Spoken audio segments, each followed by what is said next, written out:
최경영의 최강 시사.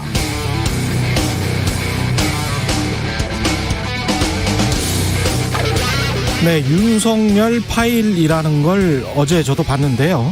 아마 어지간한 언론사들 다 입수했을 것 같습니다. 파일에 대한 여러 정치적 공방이 이어지고 있습니다만 이 파일의 내용은 별거 아닌 것일 수도 별것일 수도 있겠습니다. 그러나 20년 정도 탐사보도 기자 생활을 해온 저로서는 이런 확신은 들었습니다. 취재가 필요하다. 점선, 즉 의혹을 실선, 팩트로 만드는 작업이 파일에는 없습니다. 그렇다면 그 작업은 언론이 해야 되겠죠. 여전히 의혹일 뿐 그 자체로 사실이라고 단언할 수는 없다는 말입니다. 그래서 이 파일에 대해서 여야가 공방을 벌이는 건 당연하다고 생각합니다.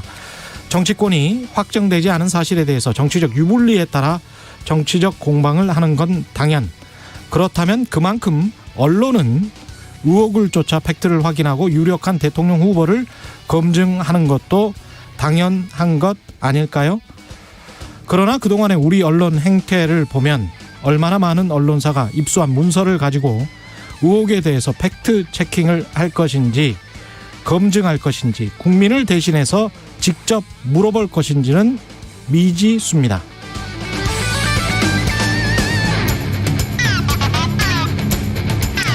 네, 안녕하십니까. 6월 23일 세상이 이익이 되는 방송 최경영의 최강시사 출발합니다. 저는 KBS 최경영 기자고요.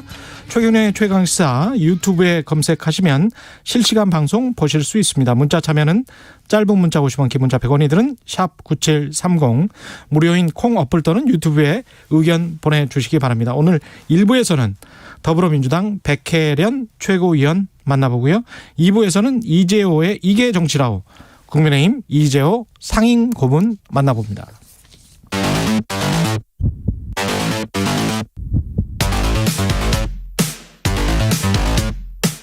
오늘 아침 가장 뜨거운 뉴스 언박싱. 네, 뉴스 언박싱 시작하겠습니다. 민동기 기자, 김민아 시사평론가 나와있습니다. 안녕하십니까? 안녕하십니까? 예, 어제 민주당 의총 열렸는데 아주 팽팽했다고 하네요. 원래 1시간 30분 정도 예상을 했거든요. 예. 근데 3시간 정도 진행이 됐고요. 예. 연단에 오른 토론자만 모두 24명이었다고 합니다. 24명. 네. 이재명계 의원들은 경선 연기에 반대를 했고, 예. 이른바 비이재명계 의원들은 연기에 찬성을 했다라고 하는데요. 예. 일단 의원총회에서는 경선 연기가 필요하다 이런 의견이 더 많았던 것으로 전해지고 있고, 다만 끝나고 이제 최고위원회의가 열렸는데, 예. 최고위원들은 원칙대로 가야 한다 이런 의견이 좀 많았던 것으로 전해지고 있습니다. 근데 송영길 대표 등 지도부가 최고위원회의를 열긴 했는데 경선 연기 여부를 오는 25일에 최종 결정을 하기로 했거든요. 그러니까 좀 유보적인 판단을 한 것으로 보이는데요. 일단 아무래도 이제 의원총회에서 다수 의원들이 좀 연기하는 쪽으로 가야 한다라는 의견을 밝혔기 때문에 예. 그런 주장을 당장 지도부가 내치는 데는 상당한 좀 부담을 느낀 것 아니냐. 이런 해석이 나오고 있습니다. 원래 예정대로 한다면 의총 열고, 의총은 어떤 권한이 없으니까 네. 의견 들어보고 최고위에서 바로 결정하기로 돼 있었던 거 아니에요? 그렇습니다. 네. 이게 최고위원회도 그래서 의견이 좀 단일하지는 않은 거예요. 다수 의견은 있겠지만 특히 송영길 대표는 이제 예정대로 해야 된다. 당원 당규 상대로 해야 된다. 왜냐하면은 이게 선수들 간의 합의가 되면은 그러면 이제 대표로서 일정 조정하고 이런 것들이 쉽게 할 수 있는 거지만 예. 선수들이 합의가 안 된 상태에서는 원래 규칙대로 가는 수밖에 없다. 이제 이런 입장인 건데 예. 이게 최고위에서도 합의가 막 이렇게 아주 잘 되는 건 아니고 의원총회에서는 경선 연기론이 더 많이 이렇게 좀 분출이 되니 그럼 이제 좀 시간을 두고 설득을 하고 이런 것이 필요하다고 판단한 것 같아요. 그래서 이제 당장 결정을 못하고 25일 날 이제 최고위에 다시 결정을 하기로 했는데 예. 여기서 중요한 거는 이제 이 25일 날 최고위에다가 이 대선 경선기획단이 지금 현행 당원 당규대로 한 걸 전제로 해서 이제 경선 일정을 짜서 이걸 보고하기로 했거든요. 예. 그래서 이걸 보고 이제 최종 결론을 내린다고 하는 것이고,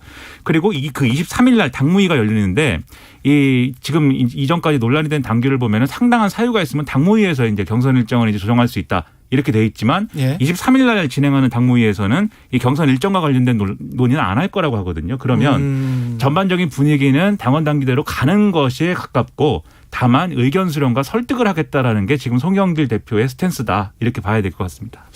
그렇군요. 근데 그 동안에 또 어떤 일이 벌어질지는 모르니까 설득하는 과정에서. 근데 일단 그 경선 연기를 하지 않는 쪽으로 일단 갈 가능성이 높은 게요. 그래요? 다른 그 대선 주자들 있지 않습니까? 이재명 지사 말고요. 예, 이낙연 정세균 총리가 지금 그렇죠? 반대를 하고 있습니다만 예. 박용진 의원이라든가 추미애 전 장관 같은 경우에는 찬성이죠. 또. 그렇습니다. 예. 그런데 이런 대선 주자들 사이에 합의가 안 된 그런 상황에서 민주당 지도부가 이걸 연기 쪽으로 결정하는 거는 상당한 그 자체도 부담이기 때문에 예. 일단 김연아 평론가 얘기한 대로 최대한 의견 수렴을 하는 모양새를 취하면서 기존 그 원칙대로 갈 가능성이 높지 않나 이렇게 좀 예상이 되고 있습니다. 최 기자님의 생각 아마 그런 것 같아요. 이게 예. 아무튼 예. 25일 날 또 결정할 건데 예. 하루가 오늘과 내일이 또 남은 거 아니겠습니까? 그렇죠. 가만히 있지 않을 거라는 거죠. 경선 연기론 주장하시는 분들이. 그렇죠. 네, 조용히 가만히 있지는 않을 거여서 네. 아마 오늘도 무슨 뉴스가 나오고 예. 내일도 아마 뉴스 언박싱 이거 할 겁니다. 또 네, 이거 또 하고 계속 할 가능성이 있죠. 또 얘기하고 뭐 예. 그럴 가능성이 있어서 그걸 같이 보는 건 필요한 것 같습니다. 그래서 민주당이 이런 예. 얘기도 있어요. 예. 이게 결국은 뭐 2달 연기 이렇게까지는 아니어도 어떤 실무적인 이유 이런 거를 봐서 좀 절충적으로 뭐 일주일 또는 2주일 뭐 이렇게 좀 조금 연기하는 것 정도는 절충이 가능하지 않겠느냐라고 하는데 만약에 그렇게 되면 모두가 만족하지 않겠죠. 거기에 대해서는. 그렇게 결정을 할 수 있을지는 좀 의문입니다. 근데 이것도 이 코로나 때문이잖아요. 결국은 이제 상당한 사유라는 게. 근데 지금 뉴스에도 나왔지만 이 상황이 계속 호전이 될지 아니면 델타 바이러스 때문에 그때 가서 또 어떻게 될지 이거를 잘 모르는 그러니까 상황이라. 코로나 때문에 경선 연기를 해야 된다라는 주장은 예. 조금 어폐가 있는 것 같습니다. 왜냐하면 네. 지금 뭐 미국이라든가 미국 같은 경우에는 또 접종률이 떨어지고 있다라고. 그럼요. 막판에 이게 라스트 마일이라고 해가지고 네.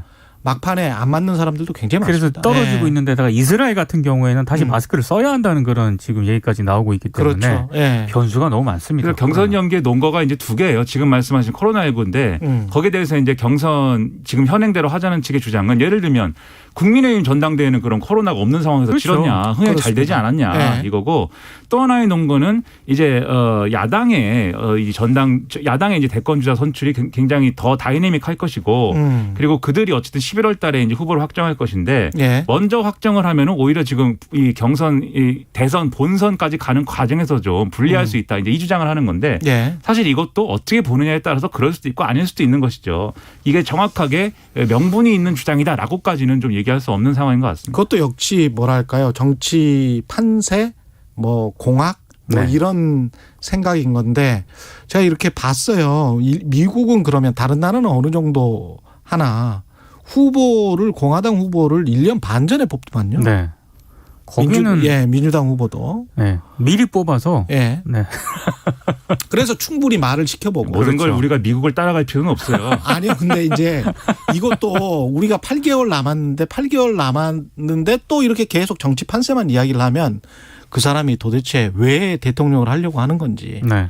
무슨 정책을 가진 건지 주변에 있는 사람들은 어떤 사람들인지 어떤 사람들을 인사할 건지 여기에 관한 거를 좀 그래도 예측을 할 수 있어야 되거든요. 국민들이. 그렇죠. 국민들은 뉴스가 좀 지칩니다. 이제 이 뉴스가. 근데 정치가 이게 후진적이라는 게 매번 깜짝 쇼를 하는 게 국민들한테 뭔가 뭘 줘서 그리고 국민들이 그러면 나를 뽑아줄 거야라는 그런 생각은 망상이나 착각 같아요. 저는 그런 거는 정말 후진적인 생각이에요. 정말 의외로 예. 언론과 민주당의 이런 뜨거운 경선 연기와 관련된 보도도 많고 논쟁도 예. 격하게 진행이 되잖아요. 국민들은 그만큼 관심이 없더라고요. 그것도 맞습니다. 네. 예, 그것도 맞아요. 본인들의 삶에 훨씬 더 관심이 많고. 그렇습니다. 그게 네. 맞는 것이고 정치는 그 국민들의 삶에 다가가서 그런 정책과 비전을 내놓는 것에 집중을 해야지 네. 본인들 유불리 따지고 판세 따지고 이거는 국민의힘도 마찬가지고 민주당도 마찬가지인 것 같습니다. 예. 그런 정치는 안 했으면 좋겠습니다. 예. 한미 워킹그룹 2년 반 만에 종료 수순입니다.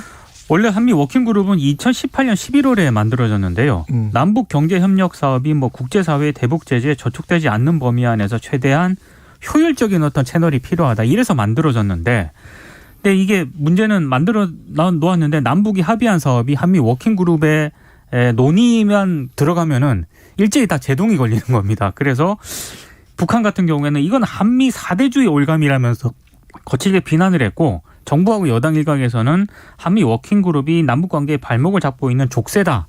이제 이런 인식이 확산이 됐는데요. 어찌됐든 이게 한미 워킹그룹이 지금 2년여 만에 종료하기로 했기 때문에 북한이 어느 정도 이제 대화에 좀 나서는 어떤 계기가 되지 않겠느냐. 이런 전망이 나오고 있는데 또 그렇게 크지는 않다 변수가 이런 전망이 나오더라고요. 왜냐하면 북한이 원하는 것은 한미 워킹그룹의 종료가 아니라 예. 북미 대화를 다시 재개하는 것이기 때문에 국민 대화를 재개해서 뭘 좀 줘. 뭐 그렇죠. 그걸 요구하는 것이기 때문에 변수가 예. 그렇게 크지 않다라는 또 전망이 나옵니다. 예. 지금 말씀하신 것처럼 한미 워킹그룹 종료한 게 의미를 가지려면 이 구도가 있어야 돼요. 북미 대화를 해야 되는데 북미 대화가 잘 안 된다. 그런데 우리가 이 남한이 이 북미 대화를 잘 될 수 있도록 하는 어떤 카드 그런 어떤 지렛대를 그렇죠. 가지고 있고 그걸 활용하기 위해서 남북 경협이나 이런 것들을 할 필요가 있다. 이제 이런 스토리면 워킹그룹을 이제 종료를 해서 남북 간에 뭔가 대화를 하고 이제 협력을 하고 그리고 그걸 지렛대로 해서 우리가 미국을 설득하고 이런 선순환 구조가 이제 되는 그림이어야 되는데 지금은 그런 그림이라기보다는 우리는 이제 대통령의 임기 말에 접어든 상황이고 이게 우리가 어떤 북한 문제, 이 북핵 문제를 다룰 수 있는 여러 가지 동력이라는 것들은 떨어져 있는 상황이고 예. 오히려 미국하고 북한하고 지금 기싸움하는 그러한 구도가 또 강화된 상황이기 때문에 이게 뒤늦게 이제 한미 워킹그룹을 종료한 것을 뭐 그거는 이제 긍정적인 것이지만 결국 남북 관계에 있어서는 뭐 이게 걸림돌이었으니까요. 지금 말씀하신 것처럼 뭔가 이렇게 결정적인 어떤 순간을 만들어낼 수 있는 지금 그런 상황은 아닌 것 같다. 네, 이런 평가입니다. 어떻게 보면 시간이 굉장히 걸릴 것 같고 미국도 그걸 충분히 인지하고 있는 것 같아요. 그렇죠. 그래서 예. 이번에 김여정 예. 북한 노동당 부부장이 최근에 이제 김정은 국무위원장이 이 대화와 대결에 다 준비하자 이렇게 얘기한 거에 대해서 미국 측 반응이 나왔지 않습니까? 예. 굉장히 흥미로운 얘기다. 더 기대한다. 뭔가 더 대화에 응하기 바란다 이랬는데 그러니까. 거기서 김여정 예. 부부장이 스스로 그런 잘못 가진 기대는 자신들을 더 큰 실망에 빠뜨리게 될 것이다. 우리 속담에 꿈보다 해몽이라는 말이 있는데 예. 미국이 뭐 자기 위주로 해몽을 하고 있는 것 같다. 이렇게 또 반발을 또 했거든요. 예. 이게 결국은 미국이 계속 말만 하지 말고 흥미롭다 이런 거 말고 구체적인 제안을 내놔야 될 거 아니냐. 이런 얘기를 하고 있는 것이어서 결국은 북미 간의 힘겨루기 구도로 이제 가는 것 같습니다. 한 가지 그나마 다행인 건 예. 보통 김여정 부부장 같은 경우에는 성명 같은 걸 내면은요. 예. 비판 성명을 내면은 굉장히 거칠게 냅니다. 그렇죠. 근데 이번에는 매우 절제된 표현을 예. 사용을 했기 때문에 방송에서 하기 힘든 말들을 많이 하잖아요. 네네네. 예. 그렇죠. 그러니까 뭐 꿈 정도면 네. 꿈 정도는 뭐 여지를 남겼다. 네, 이 그리고 정도로 해서 약간 좀 티키타카가 되고 있다. 이런 것들을 감안을 한다면 외교에 능통한 바이든 행정부로서는 여기 실무진들도 지금 굉장히 오래 했던 사람들. 그렇죠. 그렇죠. 예. 예. 그래서 충분히 알고 있을 것 같아요. 네. 티키타카는 하려고 하는 거구나. 왔다 갔다 밀당을 지금 하려고 하는 거구나. 뭐 이런 느낌은 가지고 있을 것 같습니다. 예. 윤석열 전 총장 괴문서에 여당이 개입했다면 명백한 불법 사찰이다. 이렇게 반격했습니다. 그러니까 무대응 전략을 취했었는데 예. 집권당에서 개입을 했다면 명백한 불법 사찰이라고 어제 이제 공식적으로 대응을 했거든요. 예. 사흘 만에 이제 공식 입장을 낸 건데요. 왜 갑작스럽게 태도를 바꿨느냐? 워낙에 그 전원정치 논란부터 뭐 이동훈 대변인 사태, 엑스파일 의혹까지 겹치면서 야권 일각에서는 윤 전 총장 회의론이 지금 나오고 있는 그런 상황입니다. 네, 그리고 원래 그 윤 전 총장 입장에서는 국민의힘에 입당을 하지 않은 그런 상황인데 예. 국민의힘의 대응을 보니까 그렇게 적극적으로 대응을 안 하고 있거든요. 이런 상황. 어떻게 보면 이동훈 대변인 사퇴했을 때 그 네. 워딩도 좀 지금 국민의힘에 입당하는 거는 국민에 대한 A가 아니다 이렇게 그렇죠. 이야기했잖아요. 네. 그게 무슨 의미인지 잘 아직 모르겠고. 사실 국민의힘 입장에서 보면 네. 윤 전 총장이 야권의 유력 대선 주자이긴 합니다만 입당도 안 했는데 본인들이 적극 나서서 이걸 방어한다는 것도 그렇게 모양새가 좋지는 않기 때문에 어찌됐든 소극적인 입장을 취할 수밖에 없는데 윤 전 총장이 이런 상태를 그대로 놔둬버리면은 상황이 계속 악화가 되지 않겠습니까? 예. 그래서 아마 조금 뭐 이렇게 불법 사찰이라는 프레임으로 정면 돌파를 하겠다. 요런 의지를 좀 밝힌 것으로 보입니다. 제일 유리한 방식으로 이제 메시지를 낸 건데 그렇죠. 이게 결국은 장성철이 쏜 작은 공인데 어제도 말씀드렸지만 이제 보수 인사 아닙니까 결국은. 예. 그리고 지금 이 사안이 예를 들면은 네가 공개해라. 뭐 내가 공개 못한다. 뭐 이렇게 가는 것도 사실은 이 장성철 소장이 무슨 의도를 갖고 있든지 간에 예. 이것을 대하는 국민의힘과 범보수 정치의 각자의 어떤 입장과 생각들이 지금 동상이몽격으로 표출되고 있는 그 상황 때문인 거거든요. 다른 생각을 지금 좀 하고 있는 것 같아요. 그렇죠. 국민의힘 입장에서는 꼭 윤석열이 아니어도 이길 수 있다라는 자신감이 점점 생기고 있는 것 같습니다. 그러니까 이게 이준석 예. 현상, 이준석 대표 선출 이후에 뭐가 생겼냐면 오세훈 시장 당선됐고 이준석 그렇죠. 대표 바람 불었는데 예. 국민의힘에서 지금 저평가되고 있는 대선 주자도 이길 수 있어. 이게 한 갈래가 있고 또 한 갈래가 뭐가 있냐면 윤석열 전 총장이 옛날에 전직 대통령을 이렇게 수사를 했는데 이게 뭔가 이런 카드가 필요하다고는 보지만 윤석열 카드는 안 되는 거 아니냐. 비슷하지만 다른 카드가 필요하다. 그래서 최재형 감사원장이 필요하다. 이 흐름이 하나가 있고 그렇죠. 그럼에도 불구하고 우리는 윤석열이 필요하다라고 하는 이런 흐름이 하나가 있고 예. 지금 각자 막 부딪히고 있는 거예요. 그러다 보니까 밖에서 또 김종인 전 위원장이 그런 뉘앙스를 또 풍기고 그렇죠. 있고. 그렇죠. 그러다 예. 보니까 국민의힘에서 이 윤석열 엑스파일이라는 거를 누가 공개하는 것도 이 내부의 이런 알력 속에서 이 다른 해석을 나올 수가 있고 그렇다고 이걸 뭐 굳이 다루지만 이것을 갖다가 뭐 어떤 그 내부의 어떤 논리로 소화하는 것도 어느 한쪽 편에 서는 게 될 수가 있고 그러니까 다 핑퐁 게임만 하고 있는 겁니다. 그리고 유일하게 그러면 이 사안을 다룰 수 있는 유일한 프레임은 여당의 기획이고 공작이다. 이거 하나만 그렇죠. 남아 있는 거죠. 여기서만 각자의 이런 여러 가지 의도가 어떤 동상이몽 속에서 하나의 결론으로 가는 겁니다. 이것은 여당의 어떤 공작이다. 근데 윤석열 전 총장의 메시지도 아까도 말씀드렸지만 이 문제는 장성철 소장이 SNS에 올렸기 때문에 거기서부터 시작이 된 거고 모든 주장을 장성철 소장이 했거든요. 예. 근데 윤석열 전 총장의 입장은 그러면 장성철 소장한테 하는 얘기인 건지 여당에 하는 얘기인 건지 지금 불분명하단 말이죠. 야당이 하는 이야기인지. 아니 그 국민의힘이 장성철 하는 소장이 이야기인지. 예. 윤 전 총장이 달라면 그 파일 주겠다라고 얘기를 했거든요. 근데 지금 거기에 대해서는 가타부타 얘기하지 않고 있고 그리고 네. 윤 전 총장 측이 어제 일부 언론과 인터뷰를 했는데 이런 얘기를 했어요. 장성철 씨가 문건 출처와 작성 자료를 다 밝히고 스스로 공개하면 된다. 네. 내용에 자신이 없으니까 그러지 못하는 것이다라고 해명을 했는데 이건 좀 이상한 좀 입장인 것 같아요. 왜냐하면 장 소장은 그거 달라고 하면 다 준다. 그리고 출처 이런 것도 다 공개할 수 있다는 취지로까지 얘기를 했거든요. 그러면 문제가 뭐가 생기냐면 받으면 해명을 해야 됩니다. 그렇죠. 이게 이러저러한 게 써 있는데 이건 이래서 맞고 저건 저래서 틀렸고 이렇게 해명해야 되는데 지금 그럴 준비는 아닌 거고 거기에 대해서도 무슨 계산을 하는 거죠. 윤석열 전 총장 측은. 이재명 경기지사 충고를 좀 들을 필요는 있습니다. 그렇습니다. 밝아벗어야 됩니다. 밝아벗어야 됩니다. 예. 안 봤으리라고 생각하지는 않습니다. 네. 그것도 예. 사실 어제 이제 서초동과 언론에 쭉 돈 문건들이 있다고 이제 보도가 되고 있는데 장성철 그렇죠. 소장은 또 본인이 가진 문건은 그게 아니라는 거예요. 그렇게 주장하고 있어요. 예. 그러니까 굉장히 엉망진창인 상황인데 조선일보 이걸 보도를 보면 몇 개 버전인지는 모르겠습니다. 세 가지 버전이 있다고 보도를 했거든요. 예. 이거 문제 어떻게 풀 것인지 상당히 저도 의문입니다. 뭐 4-5가지의 버전이 있을 수도 있을 것 같아요. 예. 뉴스 언박싱 민동기 기자, 김민아 시사평론가였습니다. 고맙습니다. 고맙습니다. KBS 라디오 최경영의 최강 시사 듣고 계신 지금 시각 7시 38분입니다. 오늘도 소나기가 유난하겠습니다. 지금 충청남도 북부 지역을 중심으로 퍼붓듯 소나기가 내리고 있고 당진은 호우주의보까지 내려져 있습니다. 소나기 구름이 발달해 지금 정체하면서 쏟아붓듯 비가 내리고 있는데요. 충남권의 경우 오늘 소나기 예상 강우량이 10에서 50mm, 그 밖에 강원 영동지방을 제외한 중부지방과 전라권, 경상권 내륙지역, 제주도지방 밤까지 소나기가 곳곳에 내릴 텐데 예상 강우량 5에서 30mm가량입니다. 천둥, 번개를 동반하고 내륙지역은 우박이 떨어지는 곳도 있겠습니다. 오늘 낮 최고 기온은 서울과 제주 27도, 세종, 대전, 대구 25도 등 전국은 20도에서 27도의 분포로 다소 후텁지근하겠습니다. 지금 서울 기온은 20.2도, 습도 76%입니다. 날씨 정보 윤지수입니다. 다음은 이 시각 교통 상황 알아보겠습니다. KBS 교통정보센터의 이현씨입니다. 4시각 출근길 교통정보입니다. 갑작스러운 소나기에 대비해서 차량 점검 미리 해두시는 게 좋겠습니다. 출근길은 대체로 무난한 편인데요. 현재 비가 오고 있는 곳 충남 지역이고요. 서해안고속도로 당진에서 서산 사이 빗길이니까 조심 운전하시기 바랍니다. 출근 정체 경기권에서인데요. 비봉 부근은 목포 쪽으로 정체고 반대 서울 방향 일찍에서 금천 쪽으로 속도가 떨어집니다.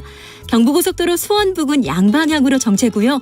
달래내에서 반포 쪽으로는 서울 도심 통과하는 차량들 많이 밀리고 있습니다. 경인고속도로 서울 쪽입니다. 인천 요금소부터 신월 쪽으로 정체고요. 서울 시내 국회대로에 이어져서도 목동교 쪽으로 쭉 정체가 이어지니까 운행에 참고하시기 바랍니다. KBS 교통정보센터였습니다. 오늘 하루 이슈의 중심. 당신의 아침을 책임지는 직격 인터뷰. 여러분은 지금 KBS 1라디오 최경영의 최강시사와 함께하고 계십니다.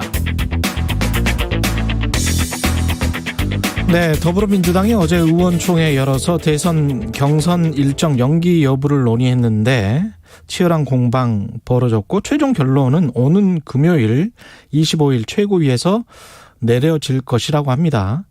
더불어민주당 백혜련 최고위원 연결돼 있네요. 안녕하십니까? 네, 안녕하세요. 예, 어제 의총 분위기는 어땠습니까? 어제 찬성 측과 반대 측이 2대2로 각자 입장 설명하고 많은 의원들이 자유 토론을 진행했는데요. 예. 양측 모두 나름대로 합리적이고 타당한 논리를 제시했고, 그래도 조용한 분위기에서 진지한 토론이 이루어졌다고 생각합니다. 2대2라는 게 24명이 나왔는데 12대 10이 딱 그렇게 나뉘어져. 그런 건 아니고요. 그러니까 네. 기조 발제의 의미로 찬성 측 2명, 네, 반대 측 2명 이렇게 얘기했다는 겁니다. 그렇군요. 지금 현재 각 대선 주자 입장이 좀 다르죠. 정세균 전 총리와 이낙연 전 대표 같은 경우는 연기하자 이게 확실한 거죠. 그분 두 분은. 네네. 지금 언론에도 많이 나왔지만 예. 그 이재명, 박용진, 추미애 후보는 원칙대로 하자 이런 입장이고요. 예. 이낙연, 정세균, 이강재 후보 등은 경선 연기 이렇게 주장하는 것으로 알고 있습니다. 예. 지금 현재 지지율 여당 내에서는 1위를 달리고 있는 이재명 지사의 입장이 가장 중요한데 오히려 내가 경선 연기를 수용하면 포용력이 있다, 대범하다 그런 이야기를 들을 건데 하지만 이게 원칙과 규칙을 지켜야 국민의 신뢰를 받을 수 있는데 당은 어떻게 하느냐. 그래서 이거 수용 못하겠다. 이게 이제 이재명 지사의 입장이잖아요. 네, 어제 그렇게 말씀하셨던 걸로 알고 있어요. 어떻게 보십니까? 이 입장에 관해서는.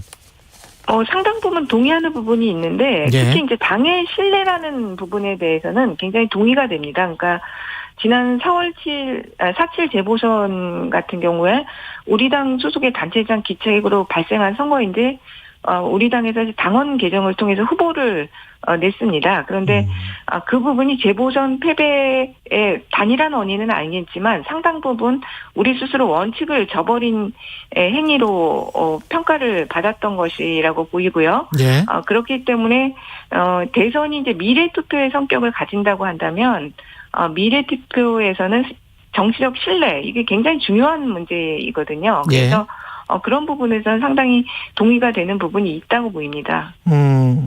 그 반면에 이제 이광재 의원은 가장 좋은 거는 이재명 지사 통큰 양보를 하는 것, 뭐 이렇게 압박을 하지 않습니까?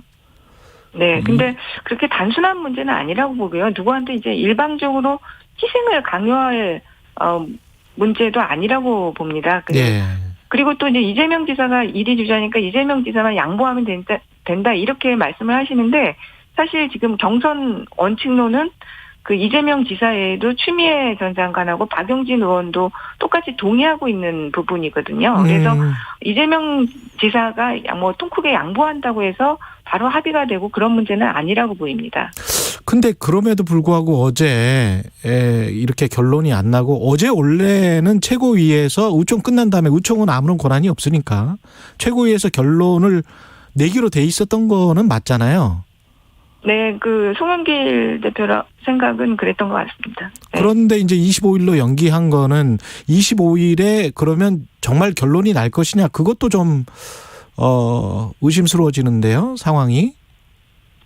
상당히 이 부분과 관련해서 좀 의견들이 경선 연기를 주장하는 쪽에서는 흥행의 문제를 얘기를 하면서 주장을 하시고 있는 부분들이 있고요. 네, 또 경선을 원칙대로 진행해야 된다는 부분도 치열한 논쟁의 과정에 있는 것은 맞습니다. 근데 마냥 지금 그 경선 일정을 연기할 수는 없기 때문에 일단 대선 기획단에서 그 일정을 가지고 오면 25일은 최고위에서 끝장 토론을 해서라도 결론을 내야 된다 그렇게 봅니다. 최고위에서 끝장 토론을 해서라도 결론을 내야 된다는 건 이제 백혜련 최고위원님 생각이신 것 같은데 안 될 가능성도 있습니까? 25일 날에 합의가? 논의를 끝까지 해봐야 되겠지만 저는 가능할 수 있으리라고 생각합니다. 아, 그러시군요. 그러면 지금 한 이틀 정도 남았는데 그동안에 송영길 대표랄지 최고위원들이 하는 역할은 뭔가요? 그 후보들 간의 어떤 조정과 어떤 연석회의 같은 걸 갖습니까? 아니면 따로 이렇게 만나십니까? 어떻습니까? 지금 당 사무국은 사무국대로요. 조금 각 캠프의 의견을 전달받고 하는 과정들은 좀 있을 것 같습니다. 그리고 그래요? 각 예. 대선 주자들 같은 경우는 송영길 대표님께서 이미 다 의견 수렴은 한 상태이거든요. 네. 그러면 직접 따로, 왜냐하면 어떻게 보면 또 송영길 대표 입장에서도 다 정치 선배들이 많잖아요. 네. 예, 그래서 약간 좀 조심스러울 수도 있을 것 같은데 따로 한번 더 만나서 설득을 한달지 이야기를 나눈달지 이런 과정은 없을까요? 필요하다면 그런 과정을 거칠 수는 있다고 보이는데요. 예. 이제 이미 각자의 입장들은 좀 명확하게 드러난 상황이어서 추가적으로 그 과정을 할지 말지는 송영길 대표의 판단에 맡겨야 될 것 같습니다. 혹시 경선 연기를 주장하는 쪽에서는 이게 이렇게 치열하게 그 토론이 되고 합의가 안 되니 최고위 말고 다른 어떤 조직을 구성해서, 다른 당무위를 구성해서 이 문제를 처리하자, 이렇게 나올 가능성은 없습니까? 이거는 당원 당규에 따른 원칙에 따라서 처리할 수밖에 없다고 보이고요. 예. 지금 당무위의 의결로 바꿀 수 있다고 되어 있지만 예. 그 당무위에 의안 상정하는 것은 최고위의 권한입니다. 그래서 상당한 사유가 되느냐 안 되느냐 그거에 대한 판단이 필요하다고 보이는데요. 이 예. 당원을 결정할 때도 사실 코로나 상황이었습니다. 예. 그리고 당시의 대선 주자들에게도 의견을 듣고 결정한 것이기 때문에 지금 코로나 때문에 이것을 변경할 사유는 없다고 보입니다. 그러면 이 상당한 사유 때문에 경선 연기를 주장해야 된다라고 주장하는 측은 최고위에 압박을 해서 당무위를 열어서 이걸 다시 한번 해야 된다, 논의를 해야 되고 거기서 결정해야 된다라고 하면 당무위 구성이 좀 궁금해지는데요. 당무위 구성은 어떻게 돼 있습니까? 혹시? 당무위는 최고위원들하고요. 예. 그리고 또 각 시도당 위원장들, 그 상임위원장들, 그리고 대표가 지정하는 사람 이런, 그리고 그러니까 저희가 원래 구성된 위원회들이 있습니다. 예. 당의 조직, 그 위원장들 이런 식으로 구성되어 있습니다. 그렇군요. 그러면 최고위는 지금 어떤가요? 분위기가 송영길 대표는 원칙대로 하자는 쪽으로 보도가 많이 나온 것 같고, 최고위에서도 좀 의견이 갈린다고 제가 들었거든요. 네, 의견이 갈리는데 제가 각자의 최고위원들의 의견을 누구는 어떤 의견인지 그걸 말씀드리는 건 적절하지 않을 것 같습니다. 예, 그러면 숫자라도 대개 한 이것도 2대2 정도로 갈립니까? 최고위 안에서도? 상당히 좀 팽팽한 편이기는 최고위원들로만 본다면 팽팽하다고 볼 수 있을 것 같습니다. 그렇군요.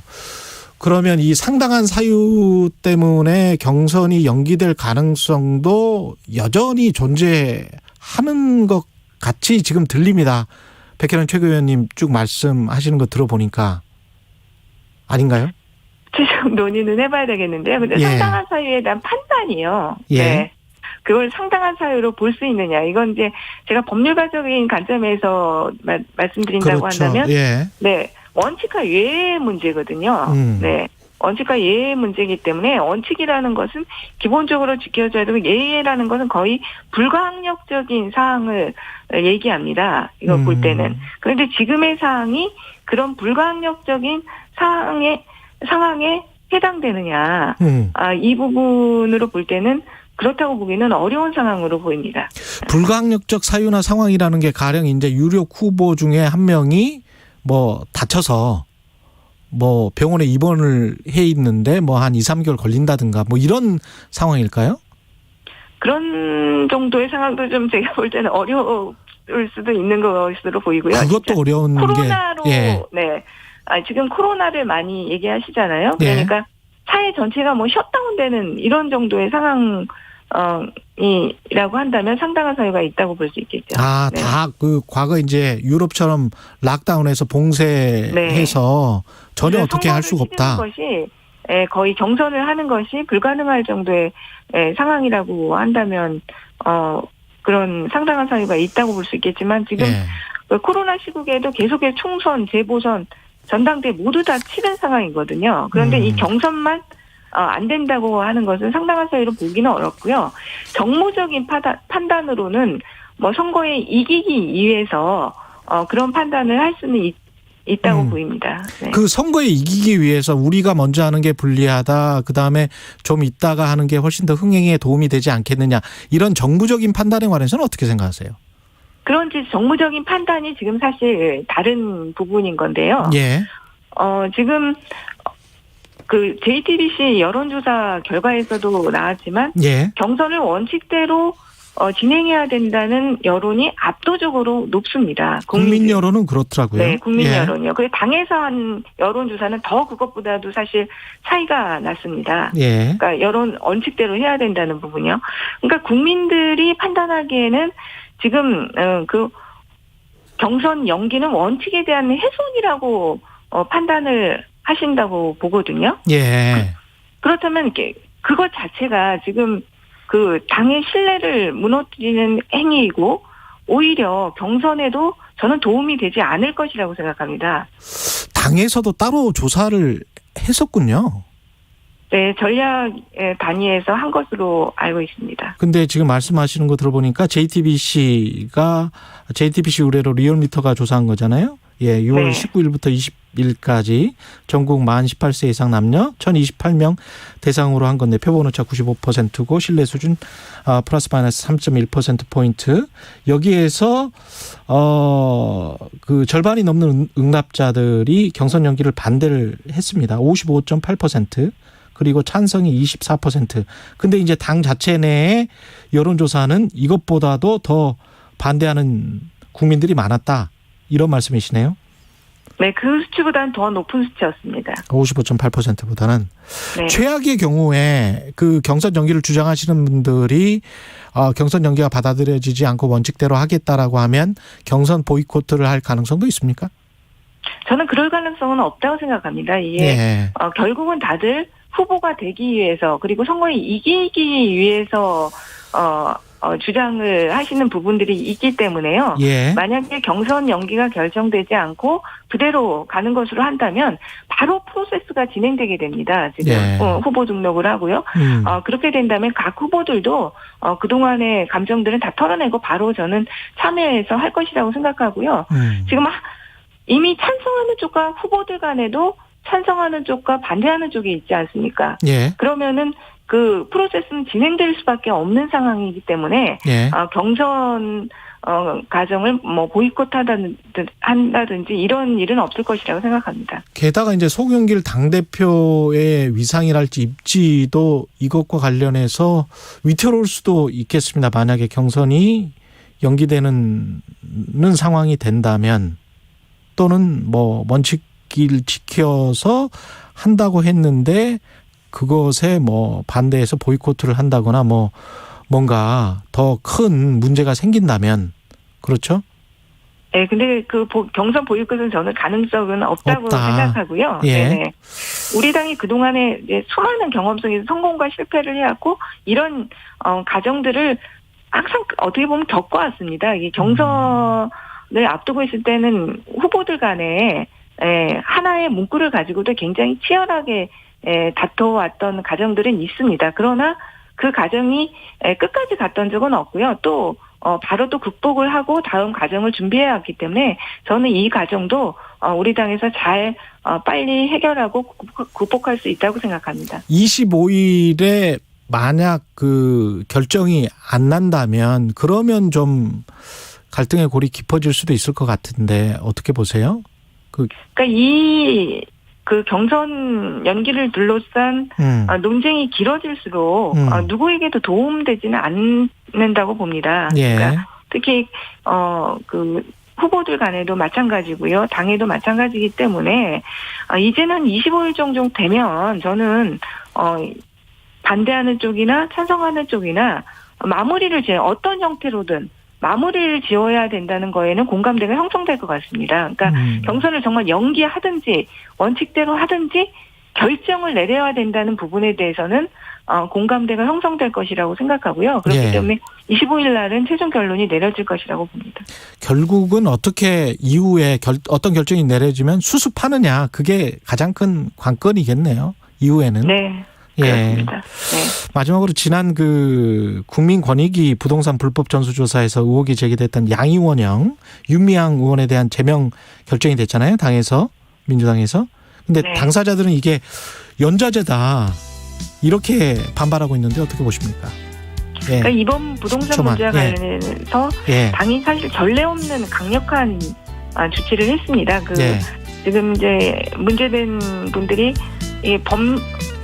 법적으로 볼 때 어떤 실정법을 어겼다, 엄청 큰 문제가 있다, 이렇게 단정하기 어려운 부분들이 분명히 있고요. 너무 억울하신 부분들도 있다고 보입니다. 더불어민주당 백혜련 최고위원이었습니다. 제가 2003년 11월까지 이제 복무를 하다가 이제 훈련 도중에 좀 불미스러운 사고가 일어나가지고 2021 KBS 연중기회 기억을 기록하다. 현재 장애인 양궁 이제 선수로 활동하고 있는 구동섭이라고 합니다. 훈련 도중에 좀 불미스러운 사고가 일어나가지고 거기에 계신 분들이 거의 다 이제 군대에서 훈련 중 사고로 다치셔갖고 이제 오신 분들이죠.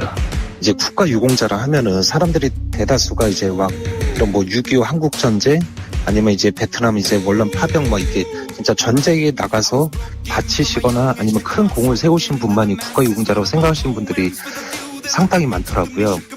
저희처럼 이렇게 보이지는 않지만은 이제 군대에서 훈련을 하거나 아니면 나라를 위해서 어떤 헌신을 해서 다치신 분들이 굉장히 생각보다 많이 있거든요.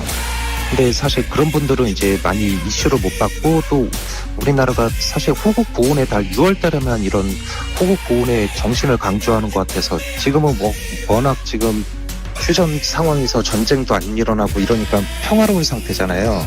그러다 보니까 이제 많이 좀 생각하는 게 좀 점점점 적어지는 것 같아서 저는 그게 너무 안타깝더라고요. 군대에서 하반신 마비 부상을 당한 장애인 양궁 국가대표 구동섭 선수는 기억합니다. 순국선열 애국지사, 참전 유공자가 아닌 알려지지 않은 국가유공자들의 흔적은 조명받지 못합니다. 현 충원이나 기념 행사장이 아닌 우리 삶 주변에도 수많은 국가유공자들이 살아 숨쉬고 있습니다. 나라를 위한 희생에는 경중이 없습니다. 오늘은 그들의 희생을 기억하고 싶습니다. 당신과 대한민국의 기억, KBS가 기록합니다.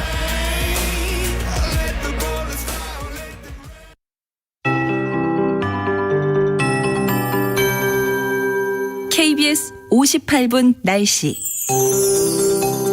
어제에 이어 오늘도 소나기 예보가 있습니다. 우산 잘 챙기시기 바랍니다. 지금 충청남도 당진의 경우 호우주의보까지 발효 중입니다. 지금까지 내린 소나기 양이 36.5mm나 되고 당진뿐 아니라 인근의 서산과 태안, 예산, 홍성 지역 등 충청남도 북부 지역을 중심으로 소나기가 강하게 내리는 곳이 많습니다. 경기도의 평택과 안성 일대로도 약하게 소나기가 내리고 있습니다. 오늘도 우리나라의 상층으로는 찬 공기가 유입되고 있고 낮에 기온이 다시 오르게 되면 대기는 더욱 불안정해질 것으로 보이고요. 아침부터 밤 사이에 강원 영동 지방을 제외한 중부 지방과 전라권, 경상도 지역은 내륙 지역을 중심으로 또 제주도 지방까지 곳곳에 소나기가 내리겠습니다. 예상 강우량은 대부분 5에서 30mm가량이 되겠고 충남권은 조금 더 많은 10에서 50mm가량이 되겠습니다. 천둥 번개를 동반하겠고요. 내륙 지역은 대기 불안정이 더욱 심해 우박이 떨어지는 곳도 있겠습니다. 모레까지는 전국 곳곳에 소나기 소식이 잦을 것으로 보입니다. 오늘 낮 최고 기온은 20도에서 27도 사이가 되겠습니다. 어제보다는 조금 낮겠지만 오늘도 다소 후텁지근하겠습니다. 서울과 제주 27도, 광주 26도, 세종, 대전, 대구 25도, 부산은 24도 안팎까지 오르겠습니다. 지금 서울 기온은 20.3도, 습도는 74%입니다. 윤지수입니다.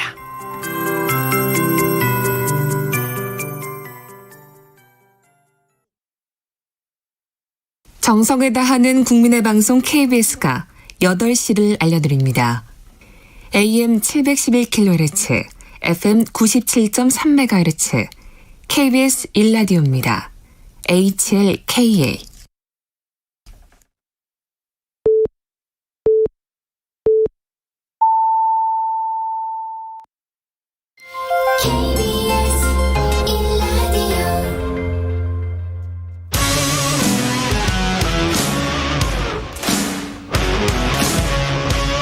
오늘 하루 이슈의 중심 최경영의 최강 시사.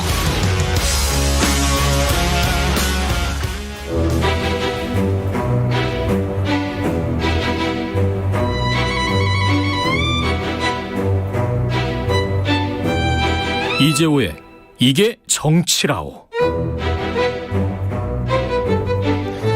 네, 이재호의 이게 정치라오. 국민의힘 이재호 상임고문님 매달 월간으로 모셔서 여의도 정치의 뜨거운 현안들 야당의 눈으로 자세히 들여다보는 시간입니다. 이재호의 이게 정치라오. 국민의힘 이재호 상임고문 연결돼 있습니다. 안녕하십니까? 예, 안녕하십니까? 예, 고문님. 지금 뭐 국민의힘 지지율도 좋고 이준석 돌풍이 이제 현실화돼서 예.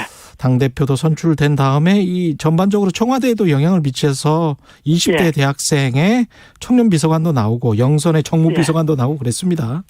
이 상황은, 이 흐름은 어떻게 보십니까? 기분은 좋죠. 예.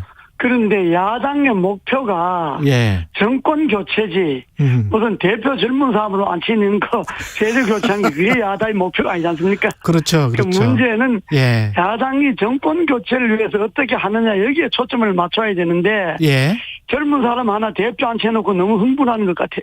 아, 그렇군요. 지난번에 그래서 말씀하십시오. 예. 그걸 이제 또 물타려고 청와대가 25살 먹은 사람을 비서로 앉혔다 이렇게 하는 거는 청와대는 이 시국의 본질을 정권 교체를 막고 세대 교체로 돌리려고 하는 것 아닙니까? 지금 여당의 본질은. 이걸 야당이 파악을 해야지. 그래서 시대 본질은 이제 정권 교체인데 그걸 세대 교체로 어떻게 막아보려고 하는 청와대. 그렇습니다. 노림수였다. 이렇게 지금. 거기에 야당이 춤추면 안 되죠. 예. 그 관련해서 이제 정권 교체 말씀을 쭉 하고 계시니까요. 근데 이제 가장 유력한 주자였던 야권의 윤석열 전 총장 같은 경우에 대변인 사태에 이어서 엑스파일 논란이 지금 불거졌는데요. 이 상황은 어떻게 보세요? 그거는요, 제가 대선 때 그걸 많이 경험했지 않습니까?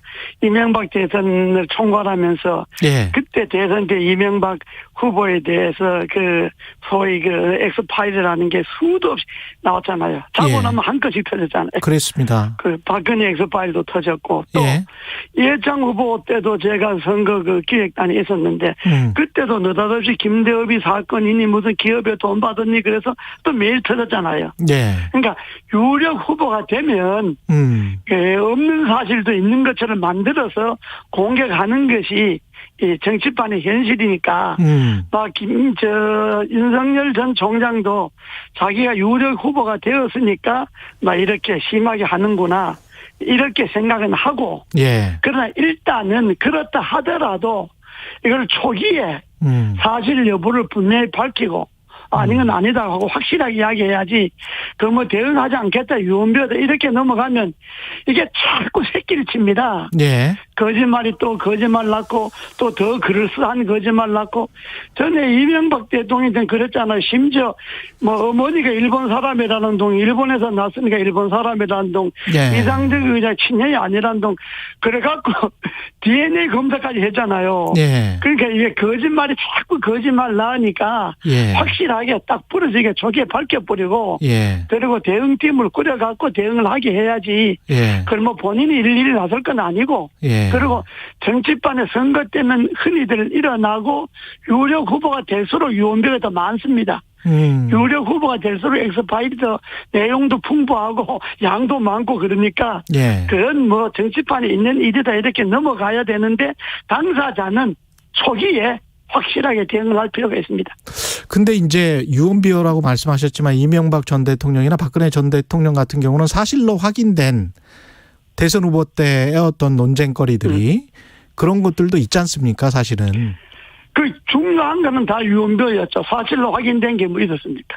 아니, 다 BBK 같은 경우는 그것도 사실이 아닌 걸로 밝혀졌고. 예? 다 사실이 아닌 걸로 밝혀졌잖아요. 아니, 법원에서 판결이 있는데요. 도곡동 땅도 그랬고, 그것도 본인하고는 뭐 전혀 관련이 없었잖아요. 아니, 제가 사실은 그때 저 대선 취재팀에 있어가지고. 예. 그 따님 탈세한 거랄지 그런 거는 이명박 후보가 그 본인이 인정을 하고 다시 납부를 하고 그랬던 게 있었거든요.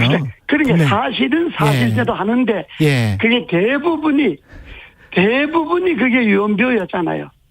그리고 유언비어가 점점 커졌잖아요. 근데 이제 그런 윤석열 총장 건도 보니까 언론에 나오고 뭐 유튜브에 나온 거 보니까 그게 윤석열 본인과 관계되어 있는 건 거의 없는 것 같고 다 뭐 결혼하기 전에 장모도 되기 전에 이야기, 뭐 부인도 되기 전에 이야기가 주로 있고 그걸 뭐 윤석열이 알았나 몰랐나 뭐 검찰총장 되고 봐줬나 안 봐줬나 이런 건데 그건 다 실체가 없는 이야기니까 내가 볼 때는 진짜 그건 유언비어에 불과하는 거니까 그건 퍼뜨리는 사람들도 정치적 의도로 퍼뜨리겠지만은 그건 거기에 국민들이 현혹될 수준은 지금 넘었습니다. 아, 그렇게 보시는군요. 그 파일 문제는 여기까지 하고요. 그 전원 정치와 관련해서는 어떻게 생각하세요? 그 대변인이 이제 사퇴를 해서 새로운 대변인 변호사 출신으로 지금 부대변인에 앉혔고 그렇더라고요. 근데 이제 전원 정치의 한계라는 말은 언론에서는 많이 지금 지적은 해요. 그거 바람직하지 않죠. 전원 정치라는 건 두 가지입니다. 하나는 아직도 진영이 갖춰져 있지 않거나 하나는 본인이 자신이 없거나 둘 중에 하나인데 그리고 무슨 그 조선일보 논설위원을 대변인으로 데려갔다가 열흘 만에 그만뒀잖아요. 대변인이 잘못했으면 그걸 포용하고 그걸 안 해야지. 그 대변인 데려갔다가 뭐 좀 마음에 안 든다고 그만둔다 그러면 또 그만둔다 그러면 엎드려 달래서라도 같이 가야지. 그 신문학 논설위원까지 그만두고 들어온 사람이 그만둔다 그래서 언론선 받고 그런 건 좀 별로 모양이 좋지 않습니다. 오히려 포용했어야 한다. 그럼요. 그리고 뭐 몇 달 되고 몇 년 된 것도 아니잖아요. 들어간 지 열흘 만인데 뭐 잘못하면 얼마나 잘못했겠어요.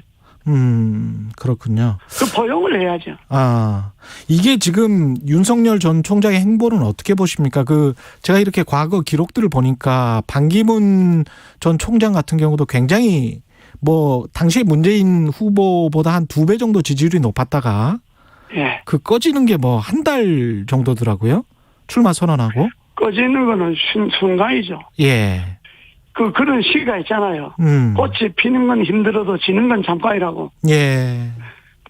지금 윤석열 전 총장뿐만 아니라 대선 후보들이 정권 교체를 왜 해야 하느냐.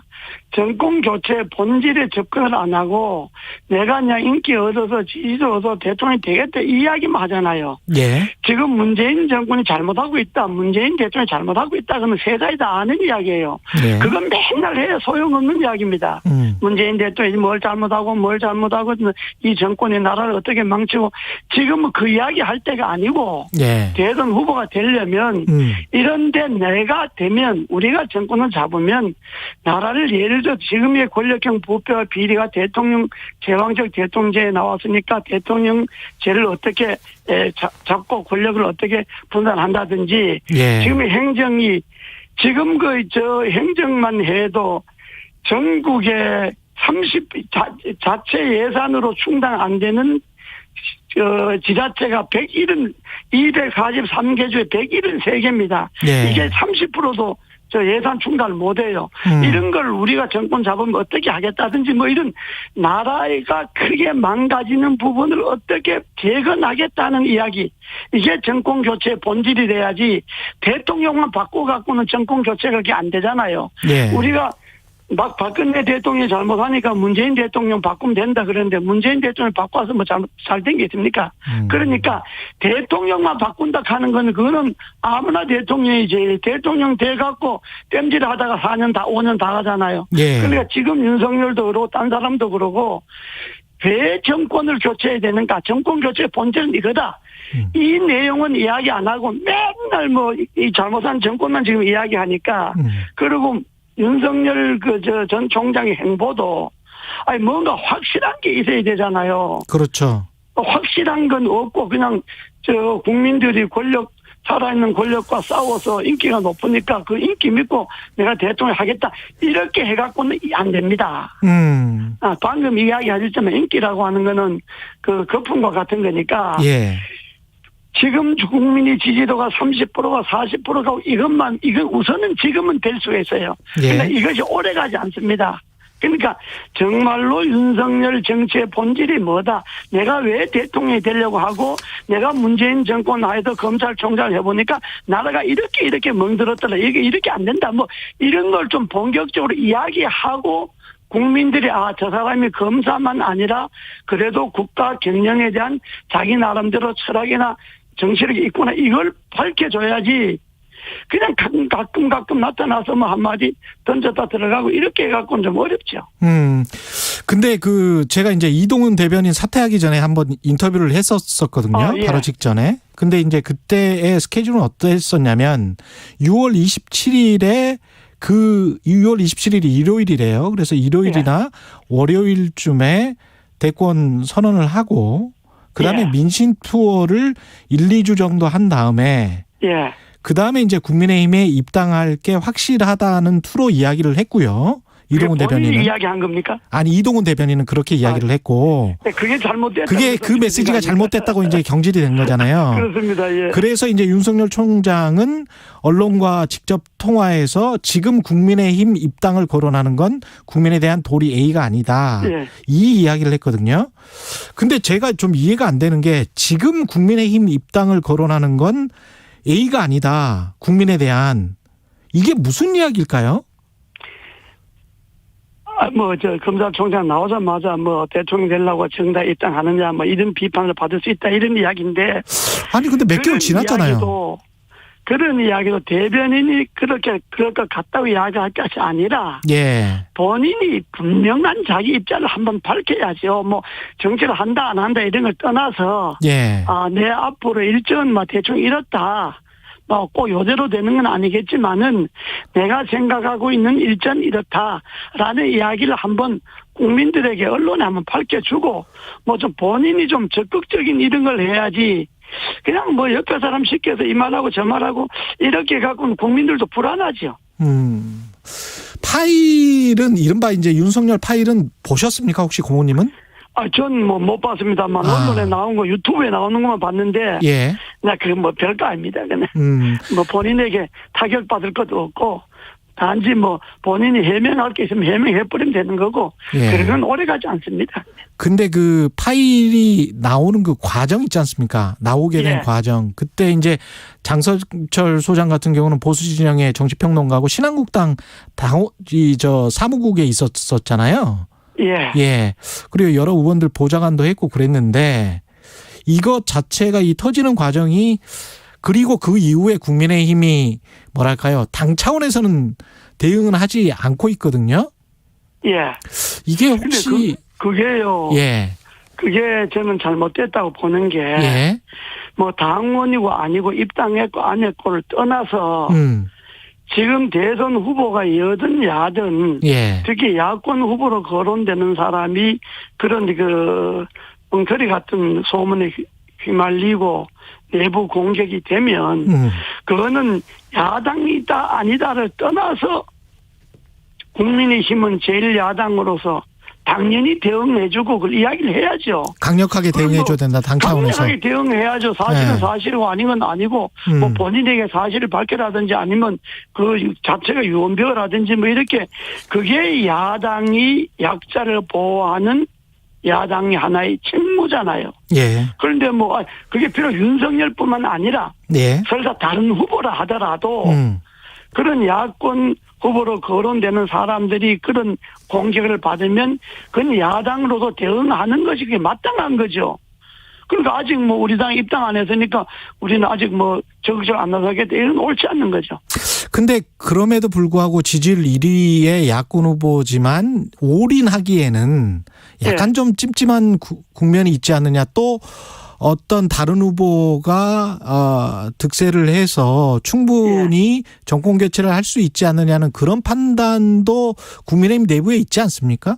그게 이제 얄팍한 건데 그런 게 정치적으로 꼼수라는 건데 지금 윤석열 후보가 유력 후보가 아니고 떠나서 윤석열이가 낙마하고 안 하고를 떠나서 일단 대선 후보가 어쨌든 이제도 달리는 후보가 그런 공격을 당하고 그런 공격이 국민의힘 안에서 사실이 아니라고 생각하는 것 아닙니까?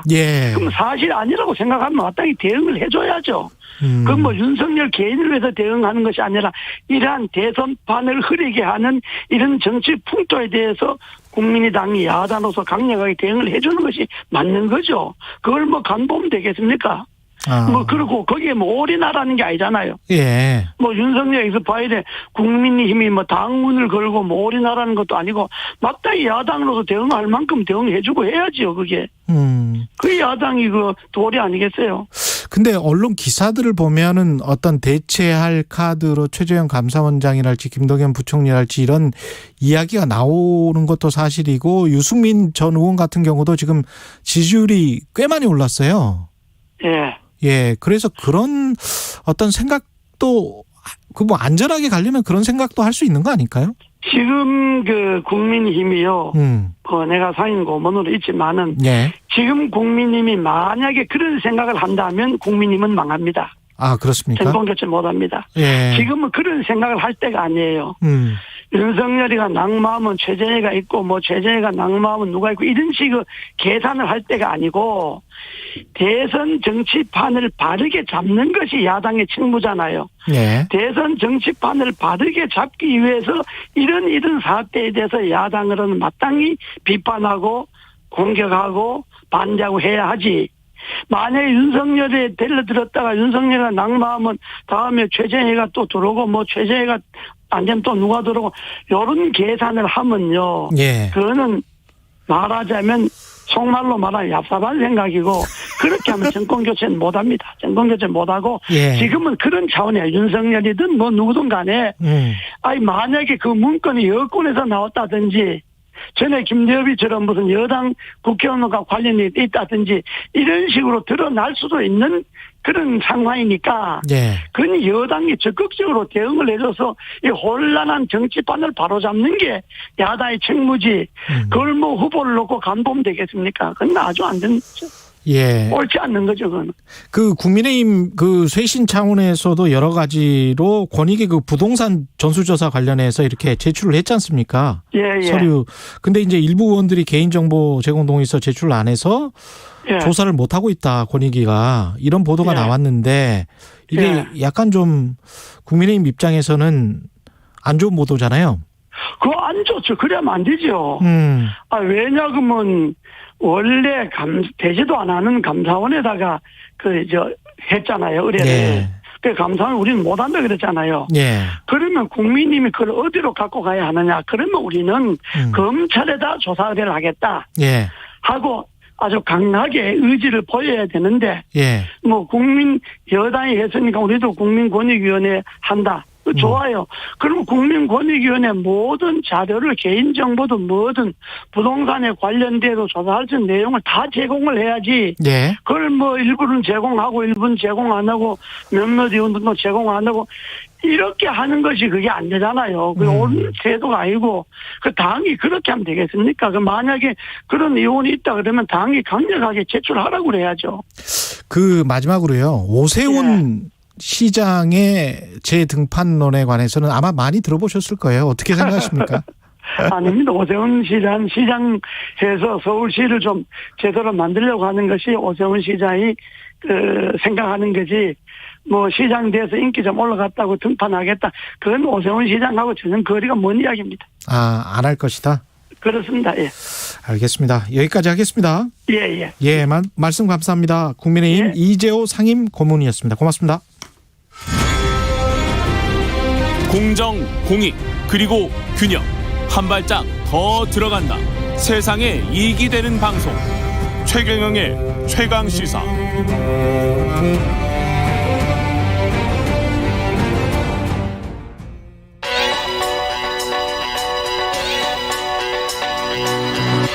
최강시사 김한의 눈. 네, 김한의 눈 시작하겠습니다. 한겨레 김한 기자 나와 있습니다. 안녕하세요. 안녕하세요. 예, 택배업계 합의에 이뤘고 사실 이 이야기부터 해야 되겠네요. 네. 제가 지난번에 네. 서울대 입구역에서 네. 어떤 택배 하시는 분을 만났는데 네네. 김한 기자 이 코너 잘 보고 있고. 아이고, 예. 감사합니다. 깜짝 놀랐네요. 예, 네. 최경영의 최강시사 잘 보고 있고 김한 기자 응원한다고. 감사합니다. 예, 그 말씀을 많이들 들으시더라고요. 예, 그 말씀 전해주셨습니다. 감사합니다. 예. 열심히 하겠습니다. 예, 택배업계 합의에 이뤘습니다. 네, 예. 뭐 총파업했다 이런 뉴스들 많이 보셨을 텐데요. 예. 지난 16일에 일단 가합의를 했었습니다. 택배업계 노사가 이제 어제 합의문을 발표하고 구체적인 이행마안까지 공개를 했는데요.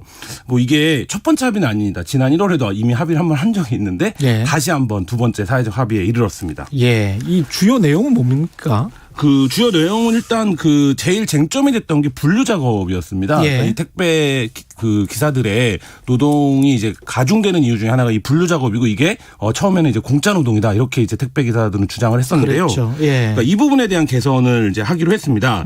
연내에 택배 기사를 분류 작업에서 제외하는 것을 끝내고 그다음에 택배 원가 상승 요인이 개당 170원 있었다라는 점을 업계가 인정을 했습니다. 그리고 이제 원가 상승 요인을 택배 요금에 반영하기 위해 이제 협력을 하고 예. 그다음에 주 60시간 이하 근무를 도입하기로 했는데 예. 뭐 이 부분에 대해서 이제 그 분류 작업 같은 경우에는 그러니까 두 달간의 준비 기간이 있고요. 예. 내년부터는 완전히 배제하도록 한다. 이렇게 이제 이게 업계에서는 계속 준비 없이 시행할 경우에 우리가 어쩔 수 없이 또 법을 어겨야 된다 이렇게 얘기를 해왔거든요. 그래서 예. 준비 기간을 두기로 했습니다. 개당 170원 정도의 원가 상승 요인이 있고 하지만 택배 기사들은 과로에서 벗어날 수가 있고 주 60시간이라도 사실은 그렇죠. 굉장히 뭐 지금 52시간이 예. 연장 근로까지 52시간이 사회적 예. 기준인데 예. 60시간 그러니까 그걸 넘어서는 60시간을 합의했다라는 건 예. 그동안 택배 기사들이 얼마나 이 그렇죠. 관노동에 시달려 왔는가를 보여주는 문제 합의라고 할 수 있겠습니다. 그러면서 본인 그 월급이랄지 이런 것들은 그대로 받을 수 있는 거죠. 이게. 그렇죠. 예. 이 상황이. 그 부분이 또 쟁점이었는데요. 예. 어쨌든 지금까지 값이 매겨지지 않는 노동들을 해왔고 그렇죠.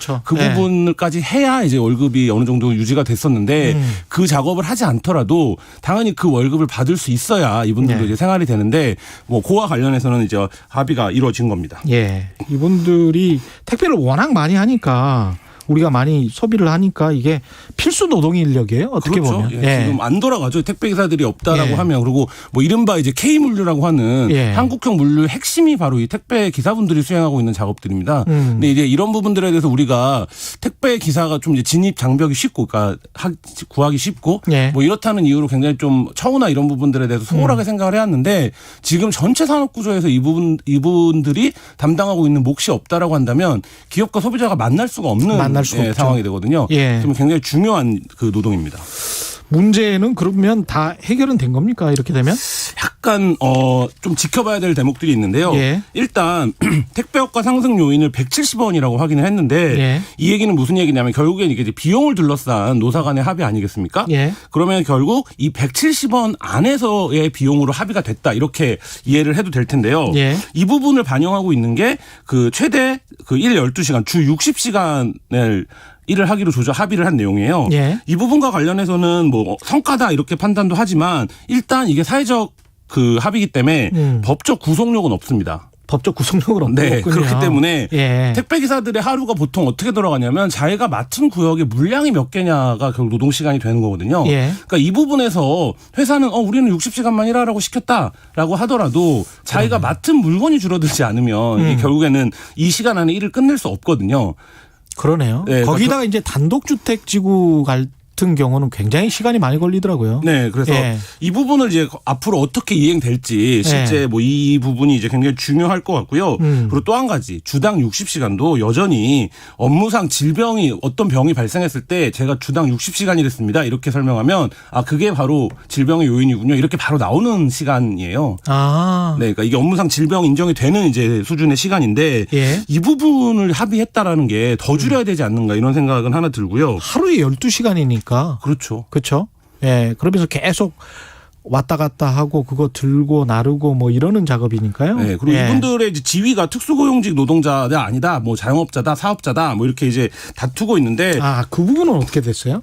그 부분은 명확하게 이제 해결은 되지 않았는데요. 그러니까 예를 들면 고용된 분들, 그러니까 CJ 대한통운이라든지 아니면 뭐 이런 데 이제 고용된 부분들은 노동자인데 당연히 회사에 고용됐으니까 그렇지 않고 이제 뭐 이른바 지입 차량이라고 해서 자기 차량을 갖고 영업을 하는 분들도 있거든요. 그러니까 이런 분들 같은 경우에는 사업자냐 아니냐. 그리고 고용이 그러니까 대리점, 그러니까 점주랑 업체가 계약을 맺고 이 또 대리점에서 이 기사분들을 구하는 경우도 있고 뭐 이런 여러 가지 형태들이 있기 때문에 그러네요. 네, 그 부분에서 이게 이제 그래서 정리를 할 필요가 있다. 그 노동자 신분을. 그래서 노동자성을 부여하면 당연히 근로기준법과 산업안전보건법 적용 대상이 되고 이렇게 되면 지금 이제 법적 규정은 주 52시간 상한이기 때문에 사회적 합의를 통해서 주 60시간만 일한다 이런 거를 사실 할 필요도 없거든요. 이분들의 노동자성을 인정하면. 그러네요. 네, 그러니까 그런 부분들이 여전히 좀 과제로 남아 있다. 그래서 뭐 감시를 할 수 있는 토대는 만들어졌지만 앞으로 이제 어떻게 대책이 이행되는지는 좀 지켜봐야 되는 시점입니다.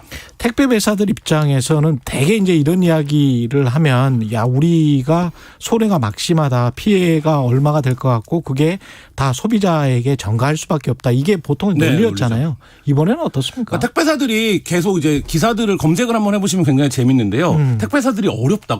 그 코로나임에도 불구하고 이런 기사들도 나오고 택배사들이 천문학적 이익을 올리고 있다. 이런 기사들이 같이 나와요. 그래요? 네. 왜 그러냐면 2018년 이후에 택배사들이 굉장히 이제 물류나 시스템에 대한 투자를 많이 하고 있습니다. 그 얘기는 뭐냐면 이 산업이 호황일 거라는 거에 대비를 시작한 거예요. 그렇죠. 그리고 그 이전까지 택배 기사들의 비용이 너무 쌌습니다. 그래서 그 비용이 현실화되는 과정들이 있고 그래서 이제 그 일부 경제지들이 쓰는 기사의 논조를 잘 보시면 엄청난 이익을 올리고 있는데 투자도 많이 하고 인건비도 올라서 생각만큼 그렇게 좋진 않다. 뭐 이런 이제 정도의 결론인데 실제 그러냐? 그렇진 않습니다. 1위 업체가 CJ 대한통운인데요. 작년에 매출이 11조 3,600억대였습니다. 영업이익 또 11%가 증가를 해서 3,600억대를 기록을 했거든요. 그러니까 1년에 간단히 말해서 10조를 넘게 매출을 올리고 이 가운데 회사가 얻는 순수한 이익이 3,600억에 달한다는 거예요. 그렇죠. 이게 어제 합의를 놓고 감안해서 보면 택배 원가가 개당 170원 인상된 효과라고 볼 수 있느냐. 이걸 뛰어넘는 거냐. 이 부분에 대해서 좀 진지하게 노동자의 몫은 얼마큼인가에 대한 고민이 좀 필요하다고 생각이 들고요. 우리나라에서 택배를 흔히 얘기할 때 노동자를 갈아넣는 시스템이라고 얘기를 많이 합니다. 그렇죠. 이번에 쿠팡에서도 분명히 보이잖아요. 그렇죠. 쿠팡 같은 경우에는 뭐 산재 위에서 꽃 피운다 이런 비판도 받고 있는데요. 그러니까 이게 바로 핵심입니다. 그러니까 인건비가 너무 싸게 책정되어 있는 거. 그리고 회사는 이렇게 얘기하죠.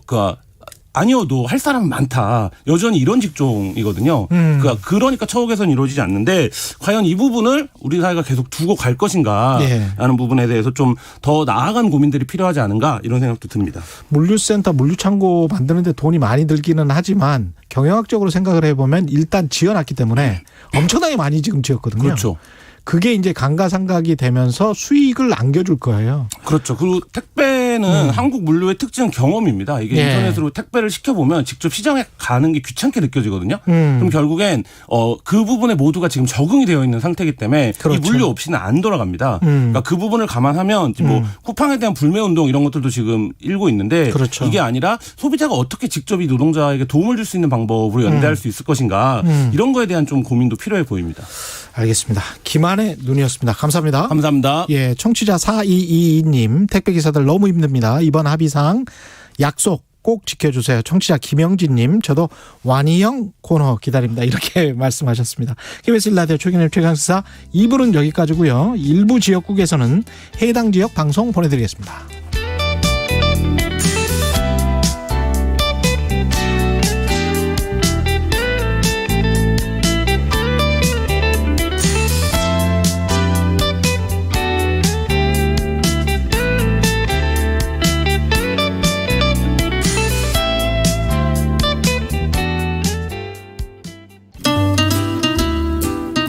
주위에서 이제 친구들이 홍사원의 경제쇼를 한번 들어봐라. 그래서 이제 용기가 생겨가지고 계좌도 개설하고 조금 이렇게 재미로도 하는데 많은 도움이 되고 있습니다. 그 출연진들을 어디서 이렇게 섭외를 하셨는지. 이런 경제 방송 중에서는 제일 믿을 수 있는 방송이 아닌가. 경제 방송은 뭐니 해도 홍사원 기자님이 최고신 것 같아요. 오후 4시 5분 홍사원의 경제쇼. 다른 정보만 전해드립니다.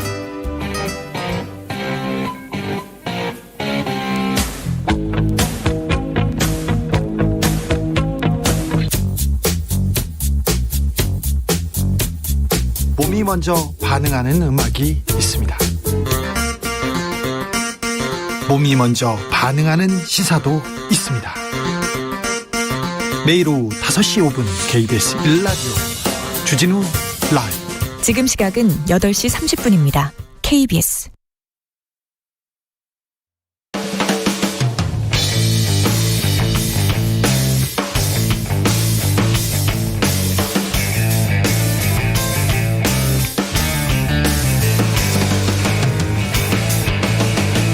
최경영의 최강 시사.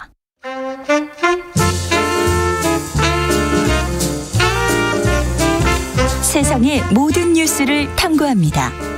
김준일의 뉴스 탐구생활. 네, 화제가 되는 이슈를 깊이 있게 파헤쳐보는 뉴스 탐구생활. 세상 모든 것이 궁금한 남자 김준일 뉴스톱 대표 스튜디오에 나와 계십니다. 안녕하십니까? 예, 안녕하세요.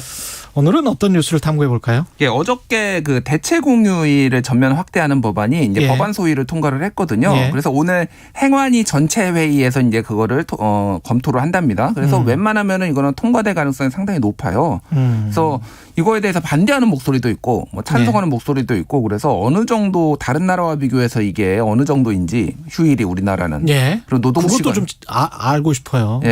그래서 뭐 노동 시간은 어느 정도인지 이게 어떤 효과가 있는지 뭐 이런 거를 다각도로 짚어보겠습니다. 이번 법안은 이게 통과됐으면 이게 언제부터 적용됩니까? 적용은? 법이 시행되는 거는 내년부터인데요. 내년부터? 당장 올해에 몇 개를 이제 합니다. 뭐 광복절. 이번에 올해 유독 많아요. 그 일요일하고 그 휴일하고 빨간 날하고 겹친 이 공휴일이. 놓치는 휴일. 놓치는 휴일이 너무 많아가지고 당장 올해 4개는 당장 시행이 됩니다. 광복절, 개천절, 한글날, 성탄절. 이게 다 토요일 아니면 일요일이거든요. 그렇죠. 이거 다 이제 월요일에 쉰다라는 거예요. 잘 모르시는 분들이 있는데 우리나라에도 대체 휴일이 몇 개는 적용이 됩니다. 그게 언제죠? 설날, 추석, 어린이날은 대체 공휴일이 되고 있어요, 이미. 설날, 추석, 어린이날도. 예. 근데 이제 나머지는 안 되고 있는데 이거를 다 나머지로 시행을 한다라는 거니까 소위 말해서 토요일, 일요일하고 겹치면 월요일 날 쉬게 이제 그렇게 되는 거겠죠? 예. 이게 근데 이 법안이 단독으로 통과했었어요? 예. 야당에서도 법안을 발의를 했는데 야당에서 법안 심사하면서 빠져버렸어요. 왜요? 이게 왜 그러냐면은 저는 좀 의아합니다. 이거가. 이게 5인 미만 사업장에는 적용이 안 된다. 안 되게 통과가 됐어요, 지금. 근데 야당에서 국민의힘에서 5인 미만 사업장 하면은 차별하는 거 아니냐. 그래서 뭐 이건 여야가 바뀐 거 아닌가요? 이게 뭔가 좀 이상하죠. 이게 적응이 안 돼요, 지금. 야당에서 그렇게 주장을 하면서 심사에서 빠져버렸어요. 그리고 여당은 5인 미만 빼고 통과를 시켜버렸습니다. 5인 미만 사업장에 관해서는 여당은 아마 이제 현실론을 주장을 했을 테고 야당은 너희들이 그렇게 주장을 하니까 우리는 반대 뭐 이렇게 주장을 했었던 것 같고. 세상이 참 이상해졌습니다. 근데 아마 모르겠어요. 이제 집권 여당이 되면 현실론이 또 나올 거예요. 예. 근데 이게 그 모든 공휴일 뭐 토요 휴무제하고 그럴 때마다 50인 미만, 5인 미만 이런 이야기들을 계속 하긴 했었잖아요, 사실은. 근데 저는 사실 이제 좀 말씀드리면은 이게 좀 심각해요. 왜냐하면 5인 미만 사업장에 대해서 차별이 너무 심합니다. 그렇죠. 안 되는 게 일단 근로기준법이 거의 적용이 안 돼요. 그래서 5인 미만 사업장에는 연차휴가 적용 안 되고요. 부당해고 구제 신청도 해당이 안 되고요. 휴업수당도 해당이 안 됩니다. 여기에다가 중대재해기업처벌법 내년부터 적용되는 거 이것도 해당 안 되고요. 거기에다가 지금 대체휴일까지 하면은 누가 5인 미만 사업장에 가려고 하겠습니까? 이건 뭐 5인 미만 사업장 노동자는 노동자가 아닙니까? 저는 여기에서는 국민의힘 손을 좀 들어줄 수밖에 없어요. 결국 이제 공무원, 대기업, 공기업 이런 큰 사업장들만 큰 사업장들 위주로만 돼 있고 지금 말씀하신 대로 50인이랄지 5인이랄지 이런 것들은 보호를 좀 못 받는 측면이 있는데 또 그쪽의 중소기업이나 자영업자 하시는 분들 사업주들은 우리는 그럼 죽는다. 이렇게 이제 나오잖아요. 아니 그러니까 뭐 이제 대체 휴일 같은 경우에는 이게 생기면은 수당을 줘야 되는 거잖아요. 그렇죠. 빨간 날이. 근데 그래봤자 며칠이나 늘겠습니까? 이게 그러니까 겹쳐서 대체 휴일로 쉬는 날이 1년에 한 뭐 5일? 뭐 5일에서 많아야 10일인데 이거 일당 못 주겠다? 그래서 기업 문 닫겠다? 뭐 이런 저는 솔직히 잘 이해가 안 가요. 이거 이 정도도 못 해준다? 얼마나 박탈감이 크겠습니까? 이분들은. 그렇습니다. 저는 여기에 관해서 뭐라고 할 수 없는 게 저는 늘 일해 왔기 때문에 저도 뭐 수당 거의 100시간 일하는 것 같아요. 지금. 그래서 뭐라고 하지는 못하는데 지금 말씀하시는 게 맞죠. 모든 사람한테 다 적용됐으면 좋겠는데 일단 아까 말한 중소기업이나 자영업 하시는 분들은 충분히 이해가 돼요. 이해가 되는데 근데 재계 전체에서도 또 이제 이런 일을 하면은 또 반대를 한단 말이죠. 이제 그게 요즘 유행하는 말이잖아요. 이준석 국민의힘 당대표가 얘기했던 억가. 억지로 까는 거. 일단 반대하고 봅니다. 재계는 일단 이런 거 나오면은 우려 성명을 내고 경제 활동에 기업 활동에 심대한 우려가 있다. 근데 그 기업들은 알고 보면은 순이익이 엄청난 기업들이에요. 대개는. 뭐 삼성전자 뭐 분기에 10조씩 순이익 올리고 그러는데. 하여간 참 엇박자가 많이 나는 것 같습니다. 다른 나라하고 좀 비교를 해드릴게요. 그래서 우리나라에 이거를 도입하는 거는 시기상조다라고 재계에서 주장을 내놨거든요. 성명을 실제. 그래가지고 한국 같은 경우에는 공휴일은 사실은 아시는 분은 아시겠지만 이게 공무원이 쉬는 날이라서 공휴일이에요. 그래서 민간 기업에는 나 몰랐네. 왜 공무원이 쉬어서 관공서가 쉬어서 공휴일이에요. 원래 이게. 아 그래요? 그게 한자가 공공자가 그렇게 되는 거군요. 맞습니다. 공공자가 공무원이라고? 관공서가 쉬어서 공휴일인데 이거를 기분이 싹 나빠지네요. 근데 이거 법으로 이제 지정을 해놓은 거죠. 며칠. 한국은 공휴일이 15일입니다. 근데 올해는 평일에 빨간 날이 9일이니까 일요일, 토요일하고 겹친 게 6일이나 되는 거니까 약간 직장인들이 불만이 있었어요, 사실. 그래서 이제 이건 법안도 나온 건데 다른 나라는 어떠냐? 미국 같은 경우에는 연방 공휴일이 10일입니다. 한국보다 적어요. 근데 토일 겹치는 게 하나도 없고요. 대부분 무슨 요일, 무슨 몇째 주, 8월 첫째 주, 뭐 수요일, 뭐 이런 식으로 쉬는 날이 상당히 많고 겹치면 다 연휴 줍니다. 그러니까 실제적으로는 한국보다 훨씬 길고요. 그리고 일본 같은 경우에는 일본은 일개미로 알려져 있잖아요. 휴일이 21일입니다. 휴일이 21일? 우리랑 비교해서 어느 정도죠? 우리가 15일이고 15일? 일본이 더 많이 쉬어요. 그리고 겹치면 일요일하고 겹치면은 또 더 쉽니다. 월요일 날. 우리가 뭐 OECD 국가 중에서 최대 노동 시간 뭐 이거는 아직 이 타이틀은 아직도 우리가 보존하고 있는 거죠? 아닙니다. 아닙니까? 멕시코에 밀려서 2위입니다. 멕시코에 밀렸군요. 멕시코 사람들보다 더 근면해야 되는데. 멕시코에 밀려서 2위인데 이게 참 불행하죠. 왜냐하면은 KDI에서 얼마 전에 그러니까 한국개발연구원에서 행복지수, 국가 행복지수를 발표를 했는데 한국의 OECD들 중에 39개국 중에서 35위였어요. 행복지수가. 진짜 열심히 멕시코 다음으로 전 세계에서 제일 열심히 일하는데 너무 불행한 거야. 사람들이 느끼는 거는. 제가 다른 통계 봤었을 때는 그 UN 산하의 어떤 기구가 있는데 거기에서 나온 세계 행복지수 보니까 61인가 그랬어요. 그러니까 이게 유엔에서 하는 거하고 요거랑 좀 다른 이유가 뭐냐면은 어떤 데는 주관식으로 많이 물어봐요. 당신은 행복하십니까? 라고 물어보고 다른 거는 객관식으로 무슨 지표 뭐 보급률 막 이런 거를 하기 때문에 옛날에 부탄이 뭐 세계에서 가장 행복한 나라 1등 했잖아요. 1위 했었어요. 그거는 대부분 주관식입니다. 행복하십니까? 물어보니까 나 행복해. 안분지족이야. 이렇게 되니까 이제 그렇게 1위가 나오는 거예요. 근데 어쨌든 OECD 국가들 중에서 2위를 하고 평균보다 35일을 더 일합니다. 문제가 있어요. 한국은 확실히. 너무 많이 일해요. 너무 많이 일하고 또 너무 열심히 놀아. 밤 12시, 1시, 2시까지. 코로나19 이전에 보면 그럼 진짜 에너지를 너무 많이 쓰는 것 같아. 중국은요. 31일이 휴무예요. 31일이? 한국보다 더블입니다. 근데 여기는 원래 이동거리가 길잖아요. 춘절 같은 데 엄청 멀리 가니까 예. 사실은 그 전주 일요일 날 일한답니다. 근데 이거를 길게 쉬기 위해서. 그렇긴 한데 어쨌든 한국보다 훨씬 많이 쉰다. 그러니까 한국보다 덜 쉬는 나라는 주요 국가 중에서 거의 한 군데도 없다라고 보시면 돼요. 이 노동 시간하고 행복하고는 분명히 관련이 있겠죠? 관련이 분명히 있죠. 예. 우리가 워라밸 이야기를 하니까. 예. 그래서 일하는 것하고. 생산성도 상당히 이제 연관이 있어요. 그래서 최근에는 이제 주 4일제를 실시하겠다. 뭐 이런 데들이 있고요. 이미 기업들은 상당히 많이 지금 주 4일제를 실시하고 있어요. 주 4일제 하는 나라가 프랑스, 대표적으로 프랑스였죠. 그러니까 법으로 주 4일제 해라 이렇게 한 거는 아닌데 그거를 적극적으로 검토하고 있는 나라가 뭐 스페인이랄지 최근에는 여러 군데가 있거든요. 예. 특히 이제 기업들 중에서 마이크로소프트 일본 지사 뭐 일본에서 했고 뭐 여러 있는데 일본에서? 예, 일본에서요. 일본에서도 지금 주 4일제 얘기가 나오고 있고요. 마이크로소프트긴 하지만 그래도 일본에서 했다는 건. 그리고 뭐 유니레버 뭐 이런데 뭐냐 독일 정보기술 기업 아윈 뭐 이런 데가 있고요. 한국에서도 있습니다. 에듀윌이라는 교육업체 같은 경우에도 주 4일제 근무 체계를 지금 하고 있어요. 근데 생산성이 많이 높아져 가지고 매출이 815억 원에서 1,193억 원으로 올랐고 예. 그리고 직원도 470명에서 750명으로 늘었다고 합니다. 우리가 보통 이제 고부가가치 노동, 생산성이 높은 노동, 지식 노동 이야기를 많이 하지 않습니까? 예. 그리고 그쪽 산업으로 전환해야 된다는 이야기는 뭐 우파건 좌파건 다 하잖아요.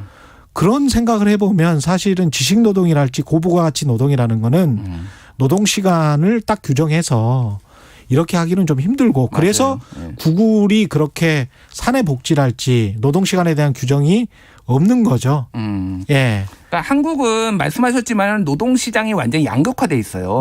그러니까 굉장히 모든 게 다 첨단으로 돼 있는 것도 아니고 굉장히 그렇죠. 저임금의 장시간 노동 생산성이 낮은 데도 있으니까 이거를 다 적용하기는 그래서 법으로 뭐 주 4일제 하기는 아직 좀 시기상조이다라는 거는 맞습니다. 근데 충분히 할 만하고 최근에 이제 코로나19 상황 관련해 팬데믹 관련해서 재택근무를 하면서 자연스럽게 좀 노동 시간이 줄거나 뭐 이런 기업들도 상당히 있어요. 그렇죠. 예. 근데 하는 일은 똑같고. 생산성이 오히려 높아진다면 기업에는 좋은 일이고 뭐 그렇습니다. 그래서 예. 지금 이미 뭐 유명한 뭐 조 바이든 뭐 보리스 존슨 이런 대통령들이 다 총리나 대통령들이 주 4일제 가자. 이렇게 얘기를 하고 있고 예. 그 시대전환의 조정훈 대표가 지난 서울시장 나오면서 주 4일제 하자. 뭐 이렇게 얘기를 했었고 박영선 후보도 4.5일제 하자. 뭐 이런 얘기까지 나왔는데 이게 이제 항상 돈 문제죠. 또 재계는 기업 활동에 애로사항이 있습니다 하고 반대하고 뭐 이런 거예요. 그러니까. 임금은 줄지 않은 상황에서 지금 말씀하시는 거죠. 그렇죠. 임금은 줄지 않았는데 그러니까 이거는 좀 실험을 해볼 필요는 있는데 말씀드렸다시피 주 4일제 하면 생산성이 높아진다라는 거예요. 열심히 놀기 위해서 한국이 노동 시간은 긴데 노는 시간도 많습니다. 다른 나라에 비하면. 사실은. 담배 피고 뭐 그렇죠. 휴대전화 보고 게임하고 인터넷 보고 외국 기업 같은 경우에는 노동 시간 주 4일제 하는 데는 진짜 커피 한 잔 마시지도 않고 미친 듯이 일하고 딱 나머지 사흘은 놀아버리는 거예요. 빨리 집에 들어가고. 빨리 가고 싶으니까. 4시에 퇴근하는 사람들도 있더라고요. 오후 4시에 퇴근하는 사람들도. 외국계 기업들 같은 경우는. 그래서 그런 것도 참 본받을 만할 것 같아요. 확실히 일하고 확실하게 쉬고. 또 하나가 말씀하십시오. 기후 위기 때문에 이거를 줄여야 된다라는 얘기도 있어요. 그래서 영국의 환경단체가 분석을 했는데 영국이 주 4일제로 근무를 전환을 하면은 2025년까지 온실가스의 21.3%를 줄일 수 있다. 왔다 갔다 안 하니까 자동차 안 쓰니까. 그러니까요. 일단. 그래서 그런 것까지 감안을 하면은 이제 적극적으로 이제 고려를 해봐야 되는 거 아니냐. 그래서 대체공휴일 지정한 거 저는 적극 찬성이고요. 좀 더 많이 놀아야 된다. 한국 사람들은. 4일제나 4.5일제를 생각을 해봐야 된다. 기업들은 굉장히 좀 반대할 것 같은데 청취자 이주연님은 적게 일하고 많이 보세요. 이 말이 유행한 이유가 있어요. 이렇게 말씀하셨고요. 청취자 비겐 오우님은 공휴일뿐 아니라 보장된 연차휴가가 제대로 고려되어야 합니다. 연차휴가를 못 쓰고 있습니다. 저도. 청취자 K8119님. 세계에서 손꼽히는 경제대국이라 자찬하면서 노동 분야는 늘 시기상조라네요. 이런 G8 우리가 들어갔다. G7에 들어가고 사실상 G8이다. 경제 규모는 늘 10위권이었다. 뭐 이런 이야기 하잖아요. 그렇죠. 블룸버그 혁신지수 한국이 거의 맨날 1등이에요. 매년. 노동시간 긴 걸로 제가 쭉 짧게 말씀드릴까요? 예. 1위 멕시코, 2위 한국, 그리스, 칠레, 이스라엘, 아이슬란드, 터키, 폴란드 뭐 이렇게 갑니다. 우리가 얘기하는 G7 국가 이런 데 한 군데도 없어요. 그러네요. 예. 예. 뭔가 발상의 전환, 사회적인 합의가 필요한 것 같습니다. 예. 오늘 말씀 감사하고요. 지금까지 김준일 뉴스톱 대표였습니다. 고맙습니다. 감사합니다. KBS 라디오 최경영의 최강시사 듣고 계신 지금 시각은 8시 44분입니다. 이 시각 출근길 교통정보입니다. 피로가 가장 쌓일 수 있는 수요일인데요. 다행히 오늘 출근길 정체 심하지 않았고요. 이 정체도 풀려가고 있는 중입니다. 강변북로 구리 쪽으로 가양대교부터 밀리기 시작하는데요. 반포대교까지 가는데 30분 정도 걸리겠습니다. 올림픽대로 잠실 쪽도 정체가 심하진 않은데요. 행주대교에서 성산대교, 여의하류에서 한강대교 쪽으로 속도가 떨어지고 있고요. 여기를 지나서는 반포대교에서 성수대교 쪽으로 밀립니다. 강남 순환도로 수서 쪽으로는 관악터널 안 3차로에서 추돌 사고 처리하고 있으니까 조심 운전하시기 바랍니다. 서해안고속도로 목포 쪽의 정체 다 풀렸습니다. 평택 시흥고속도로 평택 쪽으로는 남한산 부근에서 송산 마도 쪽으로 밀리고 있습니다. KBS 교통정보센터에서 이현입니다. 여러분은 지금 KBS 1라디오 최경영의 최강시사와 함께하고 계십니다. 네, 도쿄올림픽 개막이 오늘로써 딱 한 달 앞으로 다가왔습니다. 그간 논란이 많았던 개최 문제는 일단락됐습니다만 이게 일단락된 건지 모르겠습니다. 낮은 백신 접종률 등으로 코로나 재확산에 대한 우려 여전하고요. 현지 분위기 좀 알아보겠습니다. 도쿄에 거주하고 있는 박철현 작가 연결돼 있습니다. 안녕하세요. 네, 안녕하세요. 예, 박철현 작가하고는 사실 제가 SNS 친구인데요. 처음 전화 통화는 하네요. 그죠?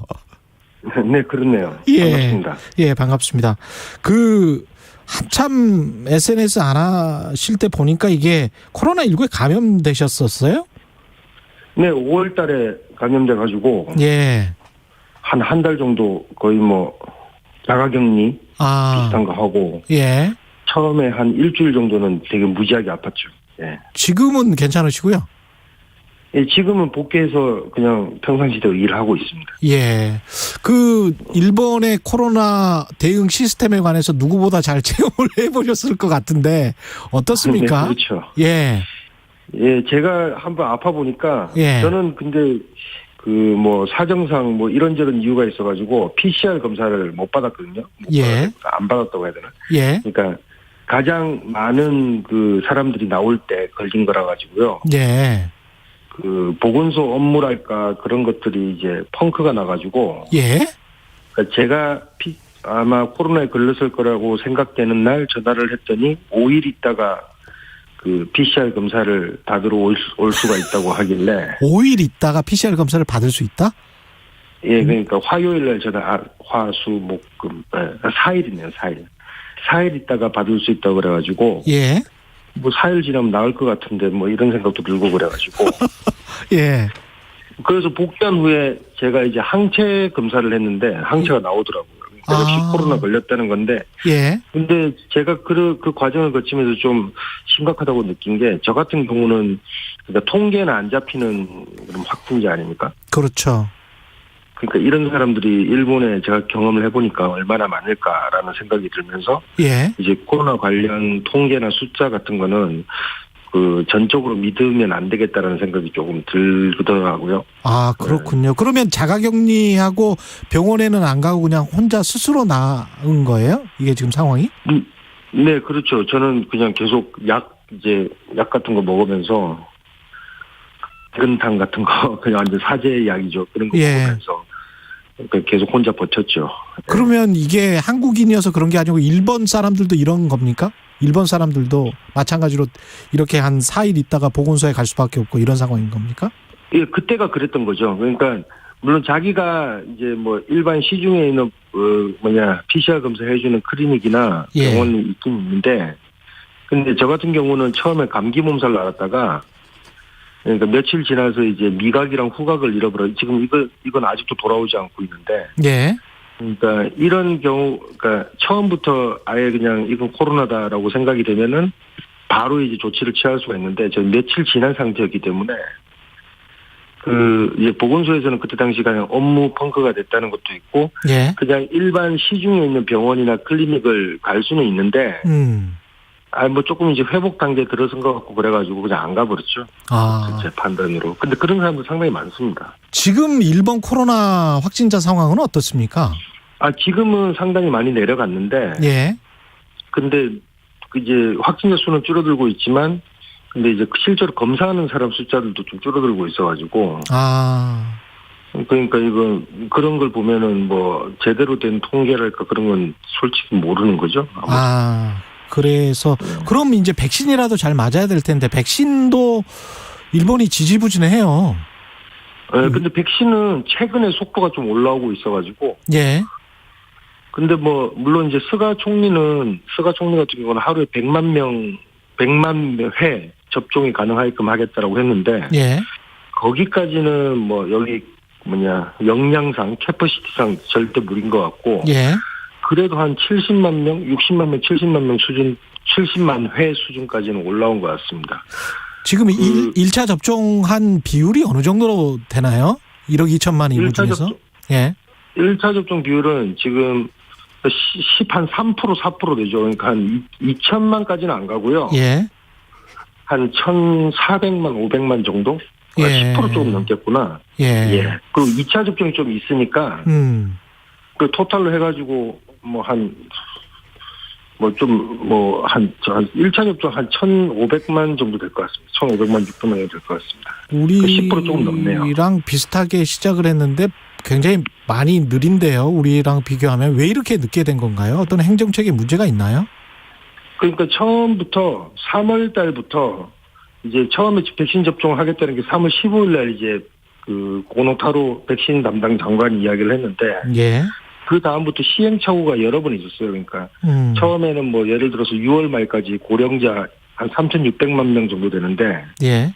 그 전부 1, 2차 접종을 끝내겠다 했지만 실제로 해보니까 잘 안 되는 거죠. 그래서 4월 달에 다시 그거를 7월 말로 옮기고 예. 그리고 뭐 희망하는 고령자에 의해서 뭐 접종을 끝내겠다 이런 얘기를 했는데 이 희망하는 사람을 하면은 희망 안 하는 사람이 걸리고 그런 문제가 생기지 않습니까? 예. 그러니까 역시 이거는 또 전원 접종을 하겠다. 뭐 이런 식으로 계속 뭐 몇 번이고 번복이 됐죠. 번복이 되다가 이제 올림픽이 결정되면서부터 뭐 이건 빨리 맞아야 되겠다.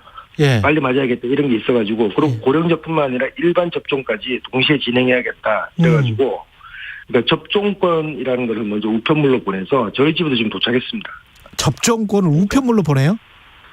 그러니까 설명이 좀 애매한데. 예, 접종권을 우편으로 보낸다. 접종권이라는 게 있어요. 예. 백신을 접종할 수 있는 권리죠. 그게 이제 담긴 종이 같은 거, 스티커 같은 거를 이제 각 가정에 백신을 맞을 수 있는 그 대상이 되는 저 같은 사람이나 뭐 제 아내라든가. 예. 저희 같은 경우는 큰 딸도 이제 왔더라고요. 큰 딸도 이제 16살이 돼가지고 왔던데. 예. 그러니까 15세 이상부터 64세 이하까지의 일반 접종자들도 일단 접종권이라는 걸 우편물로 다 보내주면 그 안에 그 자기 이름하고 10자리 백신 숫자가 있어요. 백신을 맞을 수 있는 숫자 하여튼 10자리가 있어요. 예. 그럼 그걸 보고 이제 전화를 하거나 이제 아니면 인터넷으로 신청을 하는 거죠. 그럼 10자리 숫자를 넣으라는 게 나와요. 그럼 그걸 넣고 7월 1일부터 그게 또 예약이 가능한데 7월 1일부터 예약을 하기 시작해서 7월 14일부터 저 같은 일반 접종자들도 맞을 수가 있는 거죠. 아니, 왜 이렇게 하죠? 우편으로? 그냥 저도 모르죠. 저 같은 경우, 그러니까 저는 상당히 이해가 안 되는데. 예. 그, 사람들 이야기 들어보면 우편물에 뭐 익숙해 있지 않습니까? 일본 사회라는 게. 그러니까 뭐 옛날에 작년에 예를 들어서 아베 마스크라든가 안 그러면 뭐 이번에 급부금 같은 거 이번에 작년에 이제 1인당 10만 원씩 줬던 급부금 같은 거 다 우편물로 먼저 통지가 와요. 예. 당신은 이런 거를 받을 수 있는 권리가 있다라는 식의 우편물 통지가 오면 그거를 보고 거기에 적힌 내용대로 신청을 하거나 뭐 그런 식으로 많이 하거든요. 이게 굉장히 늦어질 것 같은데 이렇게 되면. 예. 이제 그렇게 되면 이제 문제가 되는 게 예를 들어서 그게 주민표 등록이 돼 있는 사람 앞으로 오는 건데. 예. 주민표 등록을 뭐 이사한다든가 그런 걸로 이제 전출입이 뭐 돼버린 사람들은 아직 그걸 신청 안 한 사람들은 아직 안 왔을 가능성이 있고. 아, 그러네요. 예. 그렇죠. 그리고 이제 뭐 홈레스라든가 노숙자들, 뭐 사회보호생활 대상자 이런 사람들도 아직 안 왔을 확률이 되게 높죠. 외국인들은 어떻습니까? 외국인들도 주민표 등록은 하는데 예. 하기 때문에 당연히 오는데 이제 문제는 이제 뭐 제가 옛날에 칼럼을 한번 썼던 것 같은데 예. 그 산업연수생으로 왔다가 그 산업연수생에서 뭐 이제 도망친 외국인 노동자들이 있어요. 예. 그 실종 마을이라는 데 가거나 그랬던 사람들이 있는데 예. 그런 사람들은 이제 완전 행방불명된 상태이기 때문에 뭐 솔직히 백신을 못 맞는 거죠. 일본 내에서는 그런 사람들은. 그런 사람들은 이제 어떻게 하냐 뭐 이런 경우 그런 케이스도 많이 발생을 하죠. 이게 백신 맞는 것에 관한 어떤 여론은 어떻습니까? 국민들이 맞으려고 합니까? 그러니까 처음에는 그 일본에서 이제 단체 백신 장소, 대규모 단체 백신 장소라는 회장 같은 거, 백신을 맞을 수 있는 공간 같은 것들을 마련했는데, 예. 그게 이제 한국에도 뭐 소개가 됐을 거라고 생각하지만 사람이 거의 항상 비어 있었어요. 10% 뭐 15% 정도만 차이고, 그래서 비어 있는 뭐 사진이나 이런 것도 상당히 많이 나왔을 건데, 그러니까 고령자들은 그러니까 그때는 우편물이 오거나 그런 게 아니고 뭐 순서를 그냥 기다린다는 입장이었기 때문에 뭐 미리 장소나 이런 거 마련해놔도 자기가 가서 맞아도 되는지 맞아도 안 되는지 그것조차 몰랐던 사람들이 상당히 많죠. 그냥 65세 이상 고령자는 그냥 백신 회장에 가서 신청하고 그냥 맞으면 되는 건데 그거 자체를 몰랐던 사람들이 많아가지고 그러니까 제가 생각하기에 이번에 우편물로 접종권이라는 걸 보낸 것도 이렇게 친절히 설명을 해주면은 이제 다 신청을 하고 맞을 수 있게끔 뭐 사람들이 생각하겠구나 그런 거죠. 또 백신 접종을 해야 된다는 여론 자체에 대해서는 백신 접종하는 게 좋지 않냐는 여론이 뭐 많죠. 한 60% 70% 가까이 나오고 있으니까. 예. 당연히 이제 백신은 뭐 가능한 빨리 맞으면 좋겠다. 예. 뭐 빨리 맞으면 좋겠다. 이런 의견이 압도적으로 많습니다. 시간이 뭐 한 30-40초밖에 안 남아서 마지막으로 이런 상황에서 이게 올림픽 되겠습니까?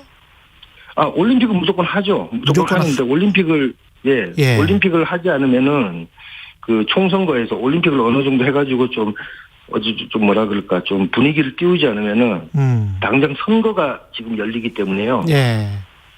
아무래도 스가 정권은 올림픽에서 뭔가 전운을 걸었다. 뭐 이런 게 전부 좀 있죠. 예. 그렇군요. 쉽지는 않을 것 같은데 국민들 안전도 생각해야 될 것 같고 그런데 올림픽 여론은 좋습니다. 근데 그렇습니까? 60% 70% 정도 지금. 알겠습니다. 예, 말씀 감사드리고요. 가끔씩 연락 주십시오. 예. 예, 알겠습니다. 예, 지금까지 일본 도쿄에 있는 박철현 작가였습니다. 고맙습니다. 6월 23일 수요일 KBS 1라디오 최경영의 시해강 시사 오늘은 여기까지입니다. 고맙습니다.